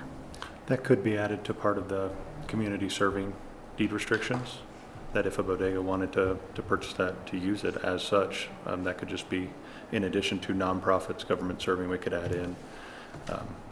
Well, I turn to my fellow counselors to see if there's. I would be open to adding it as an option, but I would be hesitant to making that use a requirement for any amount of the square footage, just because, so we do have just under the pedestrian underpass at least, right? We have the convenience store, which has quite a, I think a good offering. And then we are going to have something right here, right, as part of the requirement, which I realize isn't like super close, but it's a lot closer than City Market and isn't a whole lot further than just like me and Elk Run.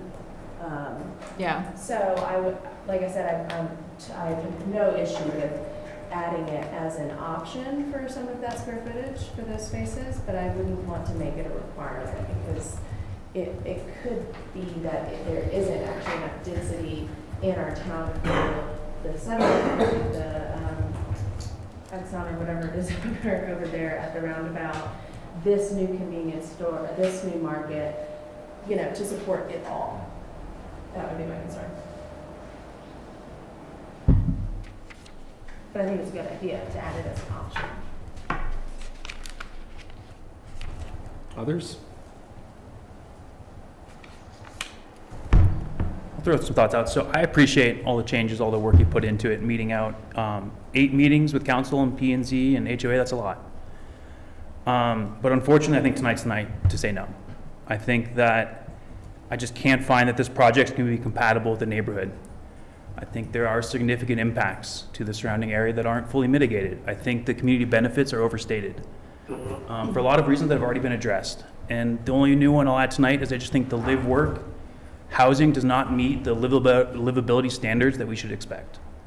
So I think we should deny it. I think I do go by this property almost every day. So I don't share Brandon's feeling about the fence or some of the other comments we've heard about the fence, but I do echo what Brandon said there at the end. I think this parcel deserves better than the plan that's in front of us. So I would vote to deny. Thanks, Greg. Who else hasn't gone yet or who wants to go? I have a couple questions, and I went back, I apologize for missing July, but I went back and watched that meeting. And sorry if I missed this, but is one of the things that was talked about is the egress, and where is that currently in the phasing? I think one thing we've heard is getting people out if there's a fire, and if that could be towards the beginning of the fire, or not the fire, beginning of the project, that would make me feel pretty good about it. So originally, we submitted a construction management plan. The access to CDOT would be utilized as part of a construction management plan, entering onto Few, exiting Cody, and then exiting out to Highway 82. The completion of Cody would have to coincide with the completion of any COs, certificate of occupancies, of the residential units. So they would be paired up together, the final paving, sidewalk, and improvements to Cody on that side. Similarly, Few Lane and that access, that would be tied to a certificate of occupancy on the warehouse side. Okay, thank you. Apologies if I'm missing this one, but is it all electric or is there a gas line into the building? I know they're plumbed for kitchens, but I wasn't sure. Currently, we really haven't evolved the design that far. It could be all electric. Most building codes are going to that. The state NEC code is going towards that. And so it would likely end up as such. Also, the roofs of the warehouse would be solar ready and provide a pretty large footprint for that as well. And the residential units could have that as well. It's just the offset of how much roof footprint they have versus the building would be kind of a minimal trade-off, but they could be solar ready as well. Yeah, if you guys would be willing to make commitments to be all electric, I think that's where, like you said, that's where building codes are going anyway as part of this multi-jurisdictional process. And certainly one of the reasons I ran for council was to act with some urgency on climate. What is the objection to gas, though? I think carbon emissions regionally, our emissions, about 2/3 of them come from buildings. And so for our region, having Holy Cross Energy as our utility going towards 100% clean energy means that building or all electric development would have no carbon footprint. Is it dark sky compliant? Yes. Great. Any site lighting would be dark sky. Great, thank you. You all mentioned that you wouldn't be the developer. Who would be the developer? My understanding is they've been in talks with a few developers just because of the overall size of the project, but haven't settled in on any specific person at this time. Are those folks local, not local?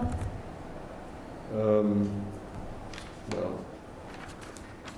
what would you say, Mark? Definitely local, one of them, very local. If the talks have been evolved more around the industrial alternative, we don't know.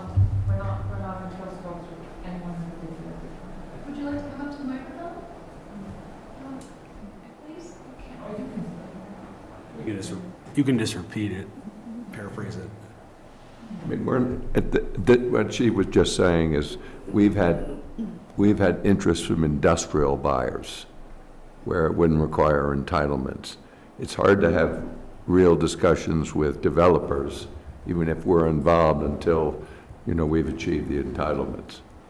But some of the people people have approached us over the years. James knows this. We talked to James probably 3.5 years ago originally. So we've had unsolicited interest in the property, both from developers that live in the valley as well as one developer that doesn't live here, but has a home here.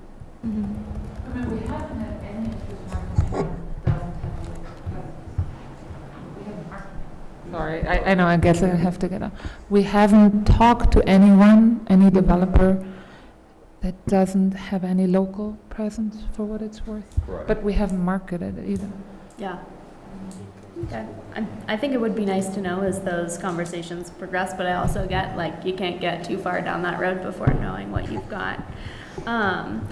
Do you guys have any examples of the locals first sale, of the efficacy of that? I think I asked because the only examples I've seen haven't actually landed with locals, so I appreciate the creativity, but I'm trying to think of what will actually happen and if that would actually end up with a local, given that there's no price cap.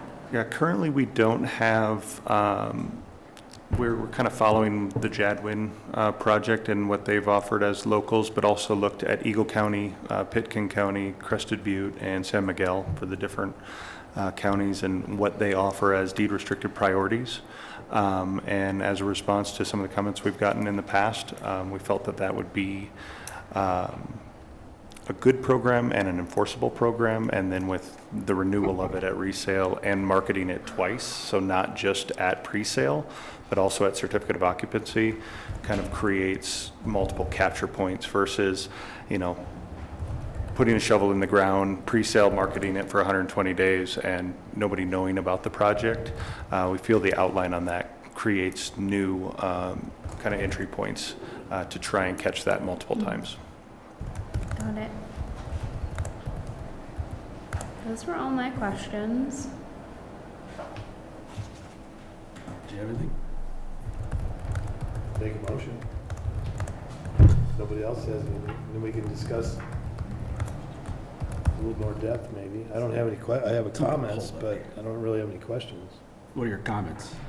Well, my comment is thank you for complying with the town's master plan, which has long stated that density near mass transit and respect for the ESAs and community amenities and benefits and pedestrian improvements and safety things and all those, site improvements we ask for, all the infrastructure, but that's just the common thread of what we ask from the land use process. It's not anything that's particularly unusual or not specific in terms of what we're looking for land use. So you've done a great job addressing all those things. I think there was a bigger vision for the south side in the first place, which included an underpass and a pedestrian connection that wasn't over here, that was a direct shot. And what I'm hearing, and thank you for allowing us to have the discussion a little bit longer, because I've kind of wrapped my head around a couple things. One is that the congestion issue that's happening on Highway 82, the Mid-Valley is now being targeted as the source of the congestion. So I have a different opinion about that. And I don't want to add to the conversation anymore about what the Mid-Valley growth is doing to the valley total. I also think that when the high school decided to move out there, the vision was that we were going to have a transit corridor on the Rio Grande right-of-way. And that didn't come to fruition. And that was also connected to this idea of a second access, second egress from the south side and make Basalt connected. Right now, this is a ridiculous intersection that we have here. And it was Plan B. And we're still talking about Plan B on the other side of Highway 82. And I'm not really ready to go there. I think we've lost a couple of opportunities to achieve the vision that we had out there. I think this is a good project. I just think that timing-wise, it's tough. I also looked through the referral comments again, and there's some things in there that demonstrate that the lack of infrastructure that is out there in terms of maybe taps that you have to pay for up front, pedestrian improvements that have to happen to Few Lane and around that area to make people happy.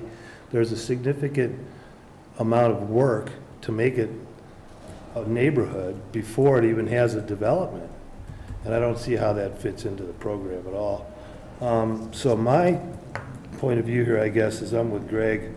I don't really have an interest in making you guys jump through any more hoops. I think that if you have someone that wants to, you got 7 people that are going to vote for it, so you'll see how the vote goes. But that's kind of where I'm at. I think if we had a more programmed approach to what we needed to provide, what we need to provide out there now, then maybe it would work. But I don't see this project happening for 5, 6, 7 years. And you talk about development versus investors. There are a lot of people that want to invest here because it is easy to get a return quickly on anything you do around here. And that's been stated over and over again. So I think that's, part of a pushback on my part here on this is just to suggest that there are needs other places that we need to accomplish. This is not one of the priorities for me. But I really appreciate what you've done. You've set the tone for a development that could work given the appropriate infrastructure. Thanks, Rick. I'll make some comments here, and then I guess we could do a motion after that. Appreciate what you guys have put into the application up to this point and all the amendments and revisions. I think from a affordable housing standpoint, there is a lot of good stuff in here. However, I still go back to some of the similar points to what Greg and Rick have, but specifically the master plan talks about protecting the industrial areas and providing a job housing balance. Basalt Business Center should maintain its zoning, doesn't envision any additional housing or adding any housing into this area, or not additional, any housing in this area than that allowed by the current zoning. So I think the issues that come up here is it's out of character with that spot. It's an industrial spot. People aren't living there now. You guys know I love affordable housing. I just don't think this is the right place to do this project. I don't think it fits with what's there now. What fits there now, if you walked up to somebody and said, hey, there's a steel fabrication, I mean, they'd be like, wait, really? It's next to a neighborhood? But it fits. Everything works there right now as it is. I don't see this improving that. I see this being detrimental to the overall South Side neighborhood. So I'm going to be not supporting this application, respectfully. Mayor, I move that the Town Council approve ordinance number 18, series of 2026 on first reading and set the public hearing and second reading for August 25th, 2026. Second. It's been moved and seconded. Pam, will you please call the roll? Absolutely. Let's begin with Angel Dupré-Bichart. Yes. Greg Shafran. No. David Knight. No. Elise Huddle. Yes. Hannah Berman. Yes. Angela Anderson. Yes. Rick Stevens. No. 4-3. Motion carries. All right. We'll see you guys next time. Thanks for your presentation. Thank you. Any takeaways, or I guess you kind of all said your comments as far as what we can make amendment-wise or changes or conditions you want to see that could improve the proposal as we come back?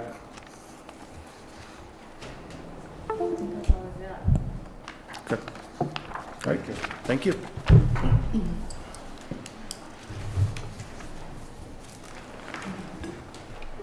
All right, next up, we have item 7B, which is a public hearing and second reading of ordinance number 15, series of 2026, an ordinance of the Town Council of the Town of Basalt, Colorado, granting a PUD amendment to amend the allowable total square footage at 7039 Hillcrest Drive to 5,474 total square feet, Basalt, Colorado. Thank you. We have the applicant here again this evening. We've got Glenn Yeager. We'll just pause for a second. It's okay. Are we good?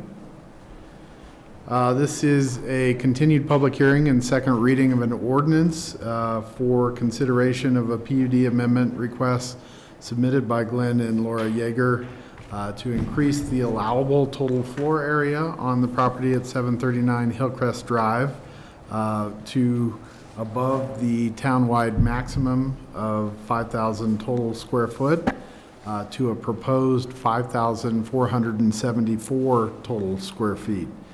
In order to accommodate the expansion of the first floor of the existing residence by a 605 square foot addition, to allow for it to be retrofitted with a first floor bedroom and bathroom that will be accessible for the applicant's mother that has recently become wheelchair bound.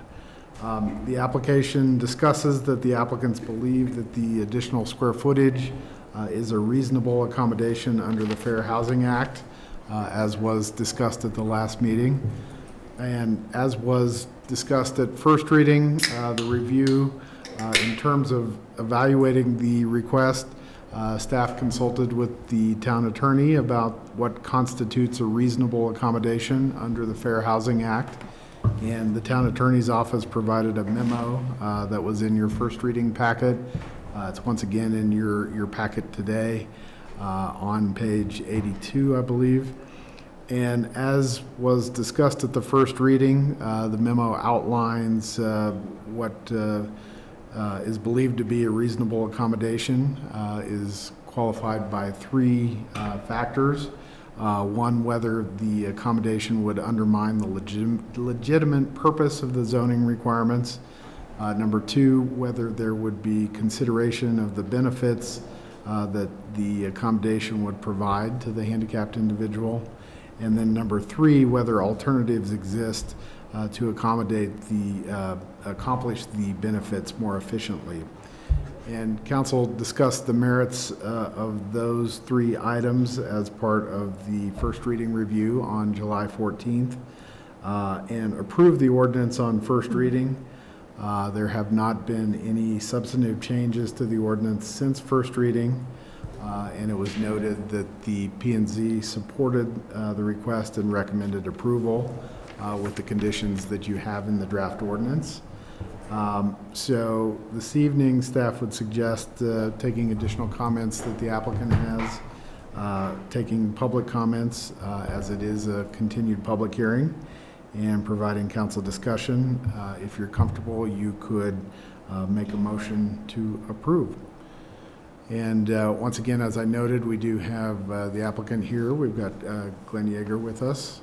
Glenn, do you have any additional comments for the town council? Only if you have questions. Just here to answer any questions you have. Perfect. We'll go ahead and do the public hearing.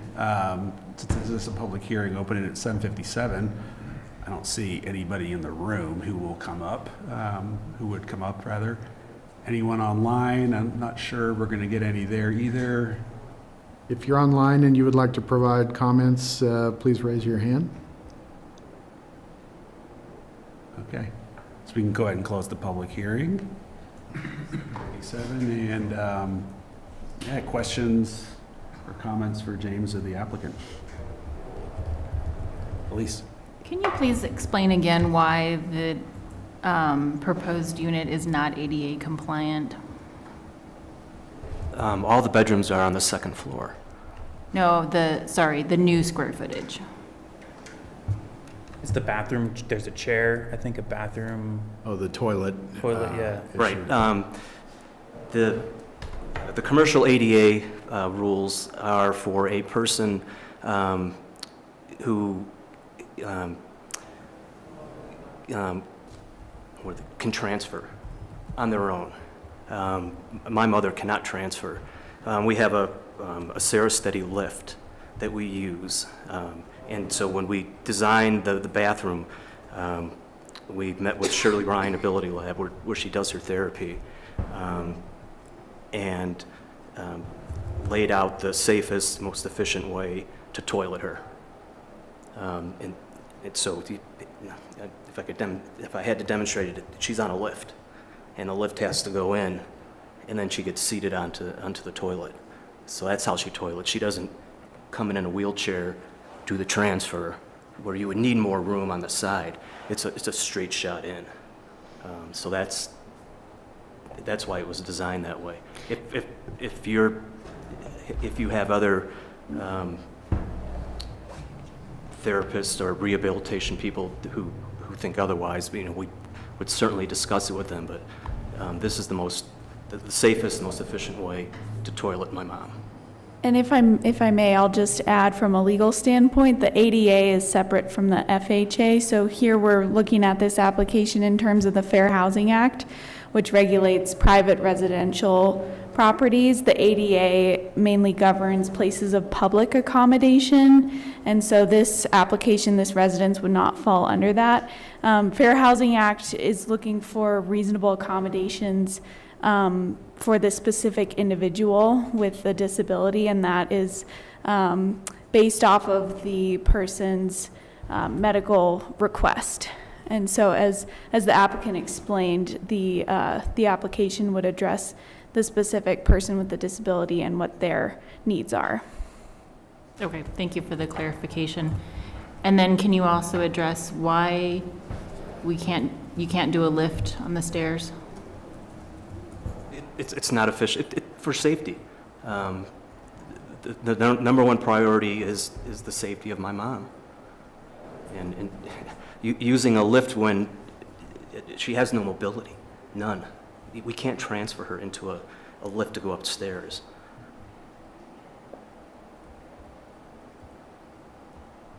So it's not the functionality of the lift? No, it's not an option. Other questions or comments? Otherwise, I would entertain a motion. I appreciate what you're doing, Mr. Yeager. I think it's a noble thing. I don't think this sets a precedent. I think that I do not want to be like in the way or impeding you taking care of your mother, so I'm in complete support. I don't think this does set a precedent. I think this is the type of thing that we should be allowing. Thank you.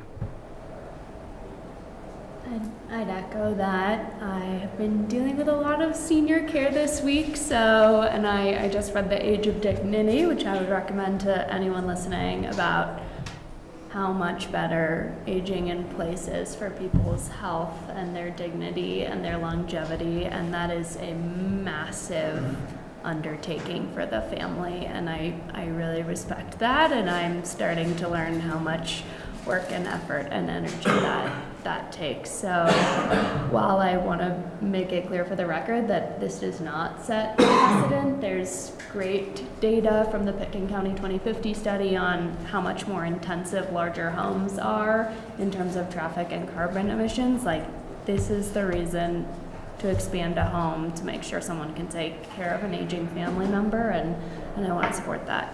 Thank you. I'm not unsympathetic. I just think that a home that already has such a huge amount of square footage, that there's probably a way to do it. I mean, I have 994 square feet in my ground level, and it has 2 bedrooms and a very large living area and room for a kitchenette. So it's hard for me to wrap my head around the need for actually adding 474 more square footage and not being willing to do the trade-off of cutting off some of the upstairs square footage. That's just, I'm the bad guy. No, I hear you, Elise. Like, I don't like it either, but that's where I just look at this and I think that this is a unique circumstance. It's like, I don't like that either. I think if it was a different circumstance, a different, case, I would 100% be on that same. Like, I don't love it, but I appreciate what you're doing. And we have a nice test here in the Fair Housing Act to kind of makes it easier for us. I mean, I like whether the accommodation undermine legitimate purposes, no. Benefits would provide the handicapped individual, yeah, they would. And alternatives exist. I think it sounds like you guys have exhausted them. This is the best alternative. Yes. So I think that helps clarify for me anyway. Yeah, I think that on the third one, it's not whether alternatives exist, but whether alternatives exist to accomplish the benefits more efficiently. Yeah. And I think for me, that's the kicker. Do alternatives exist? Absolutely. In my opinion, would the other alternatives justify, is it justified to ask the Yeagers to kind of, make huge sacrifices, if you will, to accommodate them. And that's where I'm like, no, it seems like this is a fair ask in this situation. All right. And legally, we have, it's very clear that this does not set a precedent, and that we reserve the right to review any other future cases that would come before us individually and against the same criteria. So, yeah. Mayor, I move the Town Council adopt Ordinance number 15, series of 2026 on second reading. Second. It's been moved and seconded. Pam, will you please call the roll? Absolutely. Let's begin with Greg Shaffrin, Yes. David Knight, Yes. Elise Hoddle, No. Anna Berman, Yes. Angela Anderson, Yes. Rick Stevens. Yeah. He's out of the room. I'm sorry, I to didn't run out. realize that. Angel Dupré-Bouchard. Yes.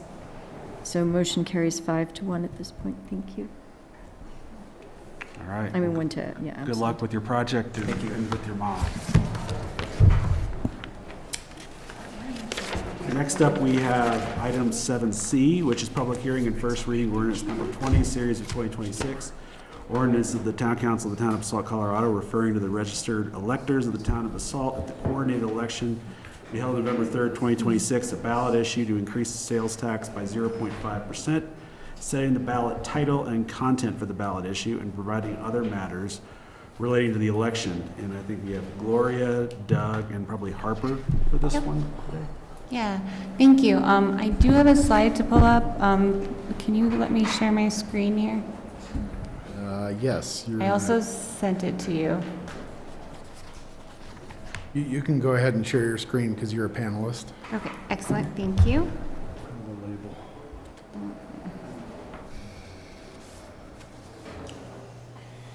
Nope, it won't let me. Oh, well, I was trying to save James from trying to pull up another slide deck. Let me try this real quick. I can promote you. I got it, thank you.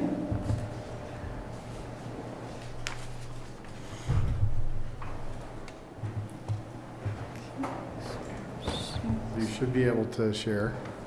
Got it here.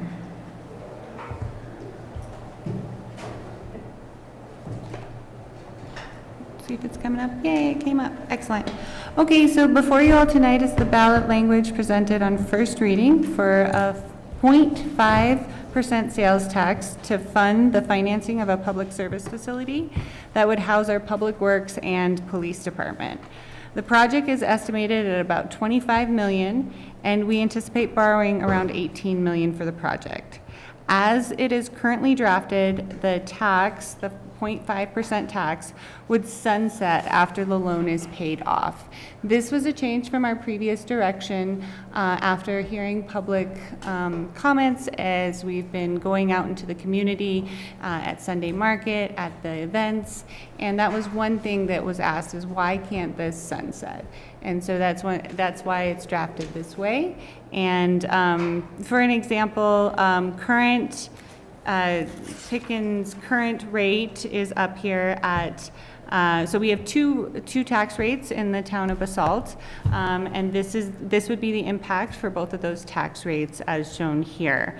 So if you had a $10 purchase, currently you're paying 99 cents in tax.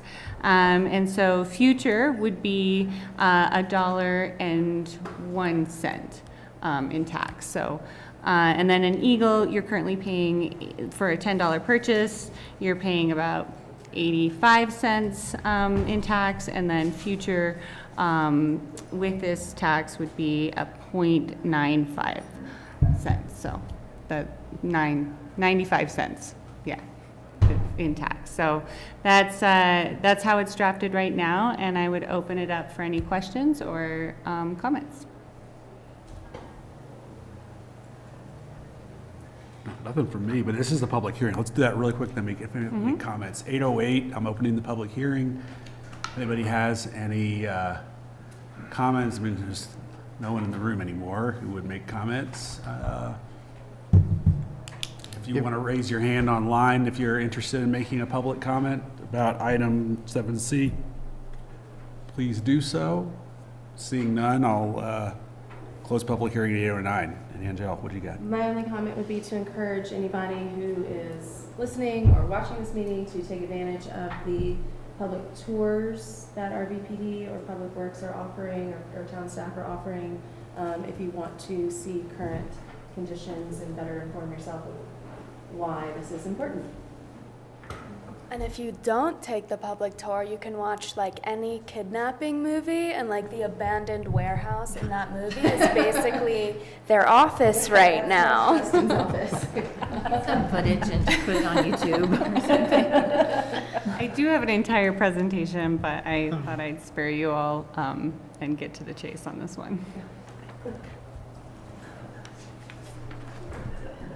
Mayor, I move that the Town Council approve ordinance number 20, series of 2026 on first reading and set the public hearing and second reading for August 25th, 2026. Second. It's been moved and seconded. All those in favor, please signify by saying aye. Aye.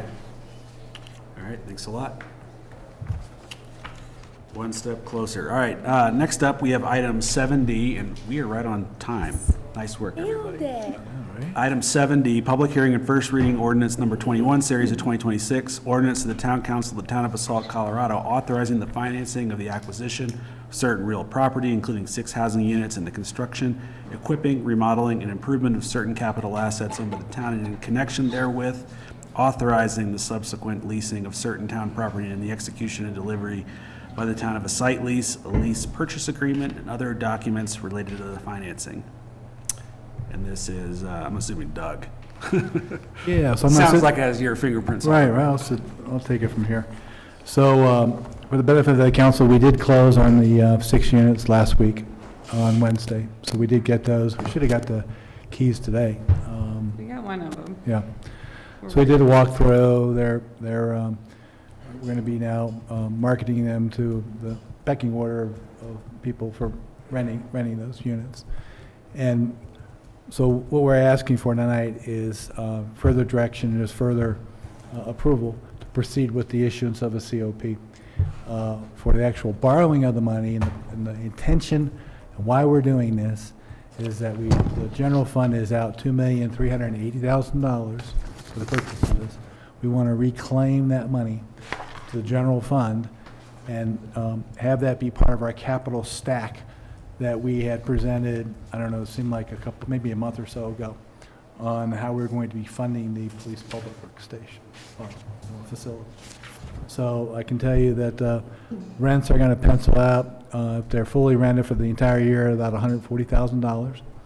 Our condo fee is going to be about $12,000. It's not likely that they'll be rented the entire year. There'll be people moving in and out, so maybe an 80% occupancy rate. So time will tell what that number will be. But it seems like we'll be well north of $100,000 in net rental income from that property. And the way we'd be structuring this COP is that the rent, we're just actually setting parameters. We haven't marketed this yet. This would be marketed to banks throughout the area. And what we're actually asking for is the approval to do this. So we haven't issued the RFP yet. So the idea would be to issue the RFP. A bank isn't going to commit to a rate for more than 30 days. And our process takes longer than 30 days. Need to have 2 readings. We got to wait, like, I guess, 10 days to actually have publication in the newspaper, another 2 weeks after that. So there's a little bit of a timing difference here and why we're doing what we're doing. So we're setting that the term will be 10 years, and that we'll be borrowing, I think anticipating the borrowing cost being $60,000. But we added a little bit of a cushion to what the amount of the COP could be. It's listed on page 3 of the ordinance at $2,550, and that we're setting a maximum rate of 4.75. And the way this ordinance is written is that if we're in these parameters, that Gloria and I, or the town manager and finance director, can actually close the deal, have the approval to close the deal, assuming that these parameters are met and that we're going with the best bid. So that's kind of the ordering here. We'll have a second reading on the 25th. We'll do the publication on the 4th, I think, was the 4th thing we talked about? And then it's effective 10 days after, or 14 days after. So we'll be closing these things like in mid-September.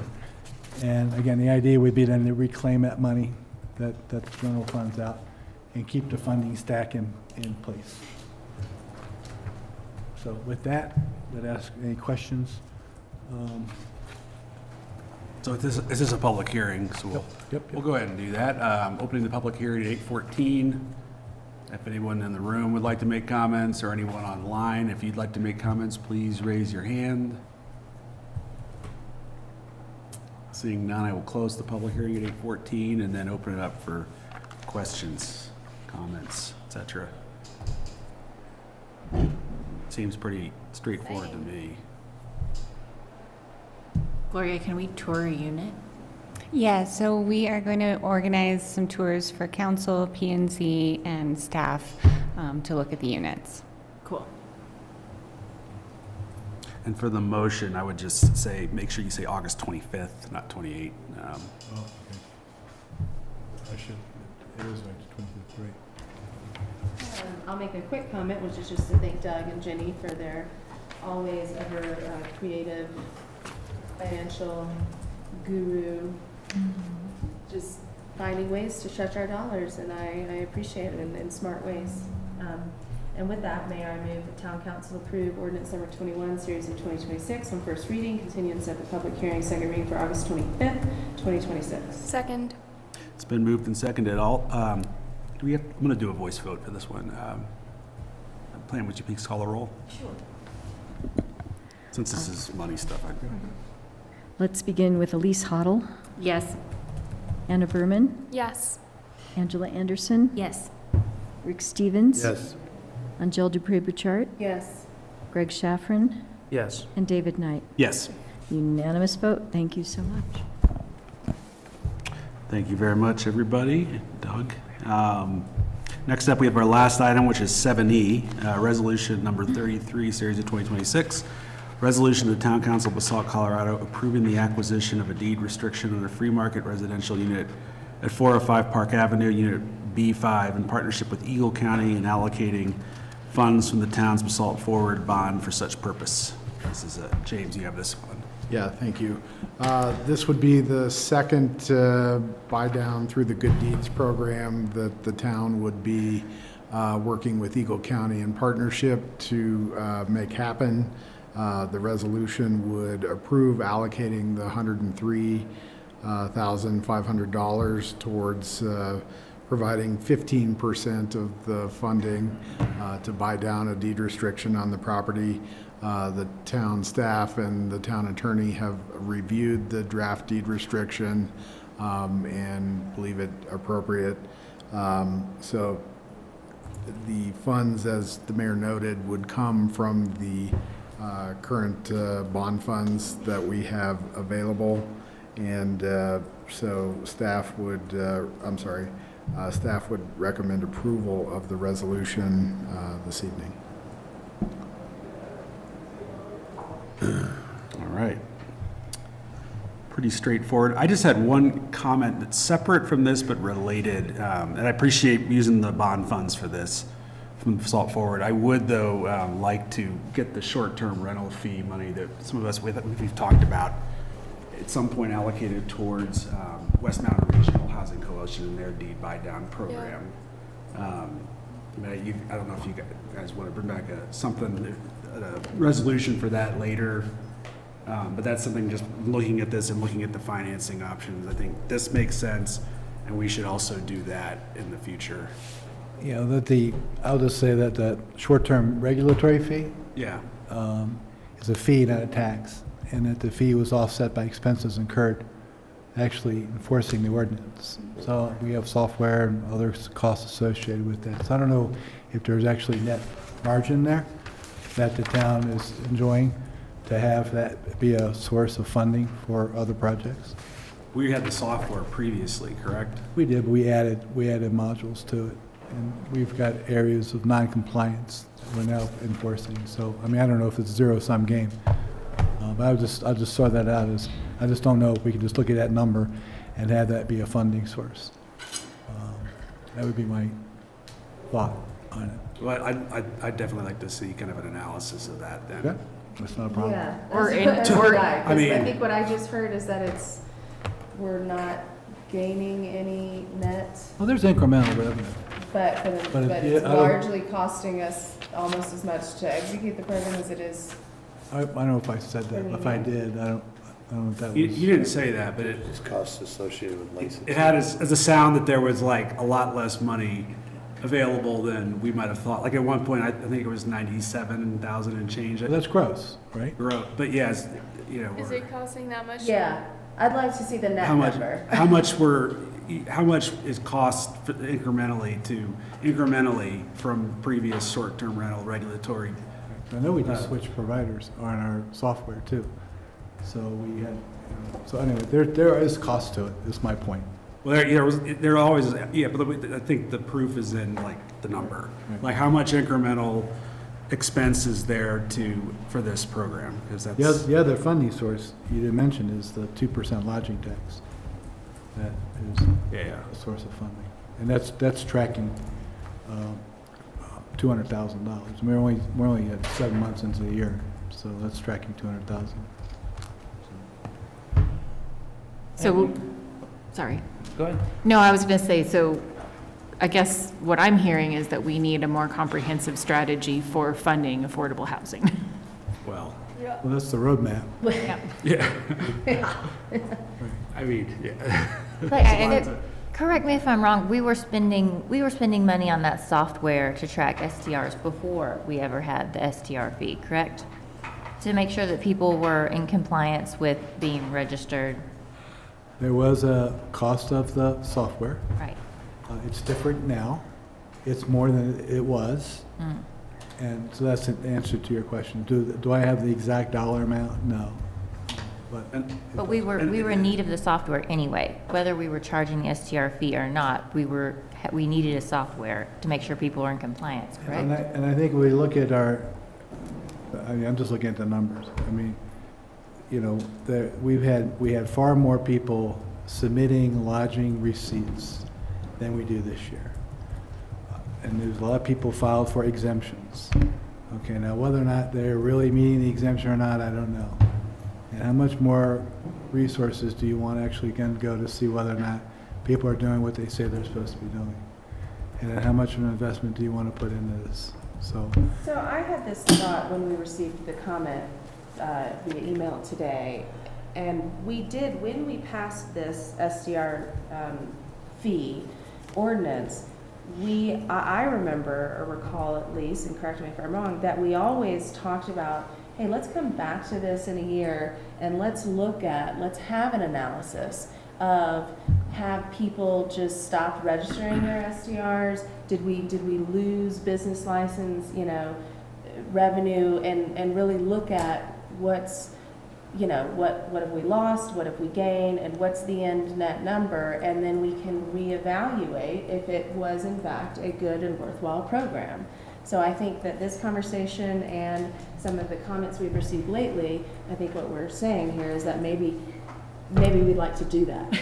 It's too soon, though. I agree. This is August now, like, the year needs to elapse before we. When did we? The budget is January to December. You can't look at through August and say, That's well. what I'm asking. Yeah. When? well, the fee went into effect January 1. Okay. So to David's point, you got 7 months of. Yeah, I mean. I just want to make sure we don't forget to do that. Yeah, but I will also need like kind of, what are this new software modules and the functionality those provide, all that. I mean, it's like we don't set up programs to break even, you know what I mean? Like that's the worst thing that I think government could do. Well, again, I don't know if I said it was break even. I just said that I wouldn't look at that gross number and say that money is free and clear, ready to spend. And because there's cost against it. We're Can we not just see the running, analysis? just to be frank, we're not running a P&L here though I understand. That's not how our accounting works. I got it. I can get a P&L. Most of the turnover. No, but it's not, I mean, I'd like to know what incremental costs have been, or we're bearing right now to administer this program. And we can bring that back at the next meeting for you. Yeah. What we're seeing in the high end is that people are remodeling, redeveloping, taking an old house and building a new one, and they're keeping it for the family. They're not short-terming it, so we're not seeing an increase in the 200 homes on the list that there's an indication they're trending towards short-term. They're trending towards family homes, family accommodations, family amenities, and no visitors. And vacant homes. And vacant homes, yeah. 41% vacancy. So that's going to go up. Yeah, and I'd love to talk about this too holistically as we look at all of our housing funds that we have, our affordable housing funds, so that we can make those decisions. And I hear your support for West Mountain Regional Housing Coalition, and that can be part of our roadmap. We're hoping to solidify that by probably mid to late September. So you'd have a presentation on that roadmap and what we're thinking of where the funds would be coming from. And maybe that's a point too that we can kind of look at budgeting for next year for West Mountain Regional Housing Coalition. And to the point about the STRs, I've also had the grocery store conversations with people that say that it's hurting them, so we definitely need to revisit it and understand what's going on. So, yeah, obviously on the agenda in the future so that we have that data to look at, but this is not an isolated comment is what I'm saying. And I'm sorry, I did not receive that comment. If somebody could forward it along to me. You forwarded it. Did I forward it over to you? Oh, that one. Okay. Yeah, from Wendy. Yeah, the one I sent you. Okay, Wendy. I had one question for this. James, has Eagle County already approved their allocation of 103,000? I believe they have, yes. And it's contingent on the town stepping in with the other 15% is the way. I don't see the contingency though in the ordinance. It just says that under 2B, it says that in partnership with Eagle County, but there's nothing in here that says that it's contingent on Eagle County approving. You could add that if you prefer.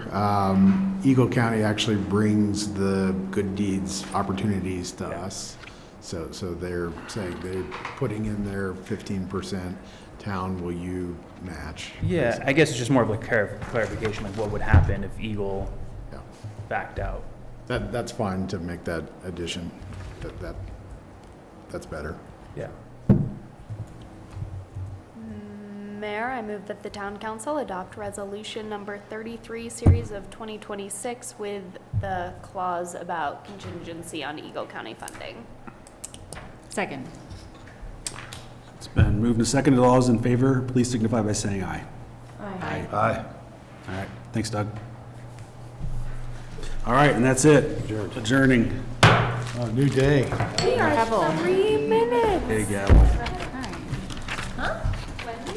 Record. What? That was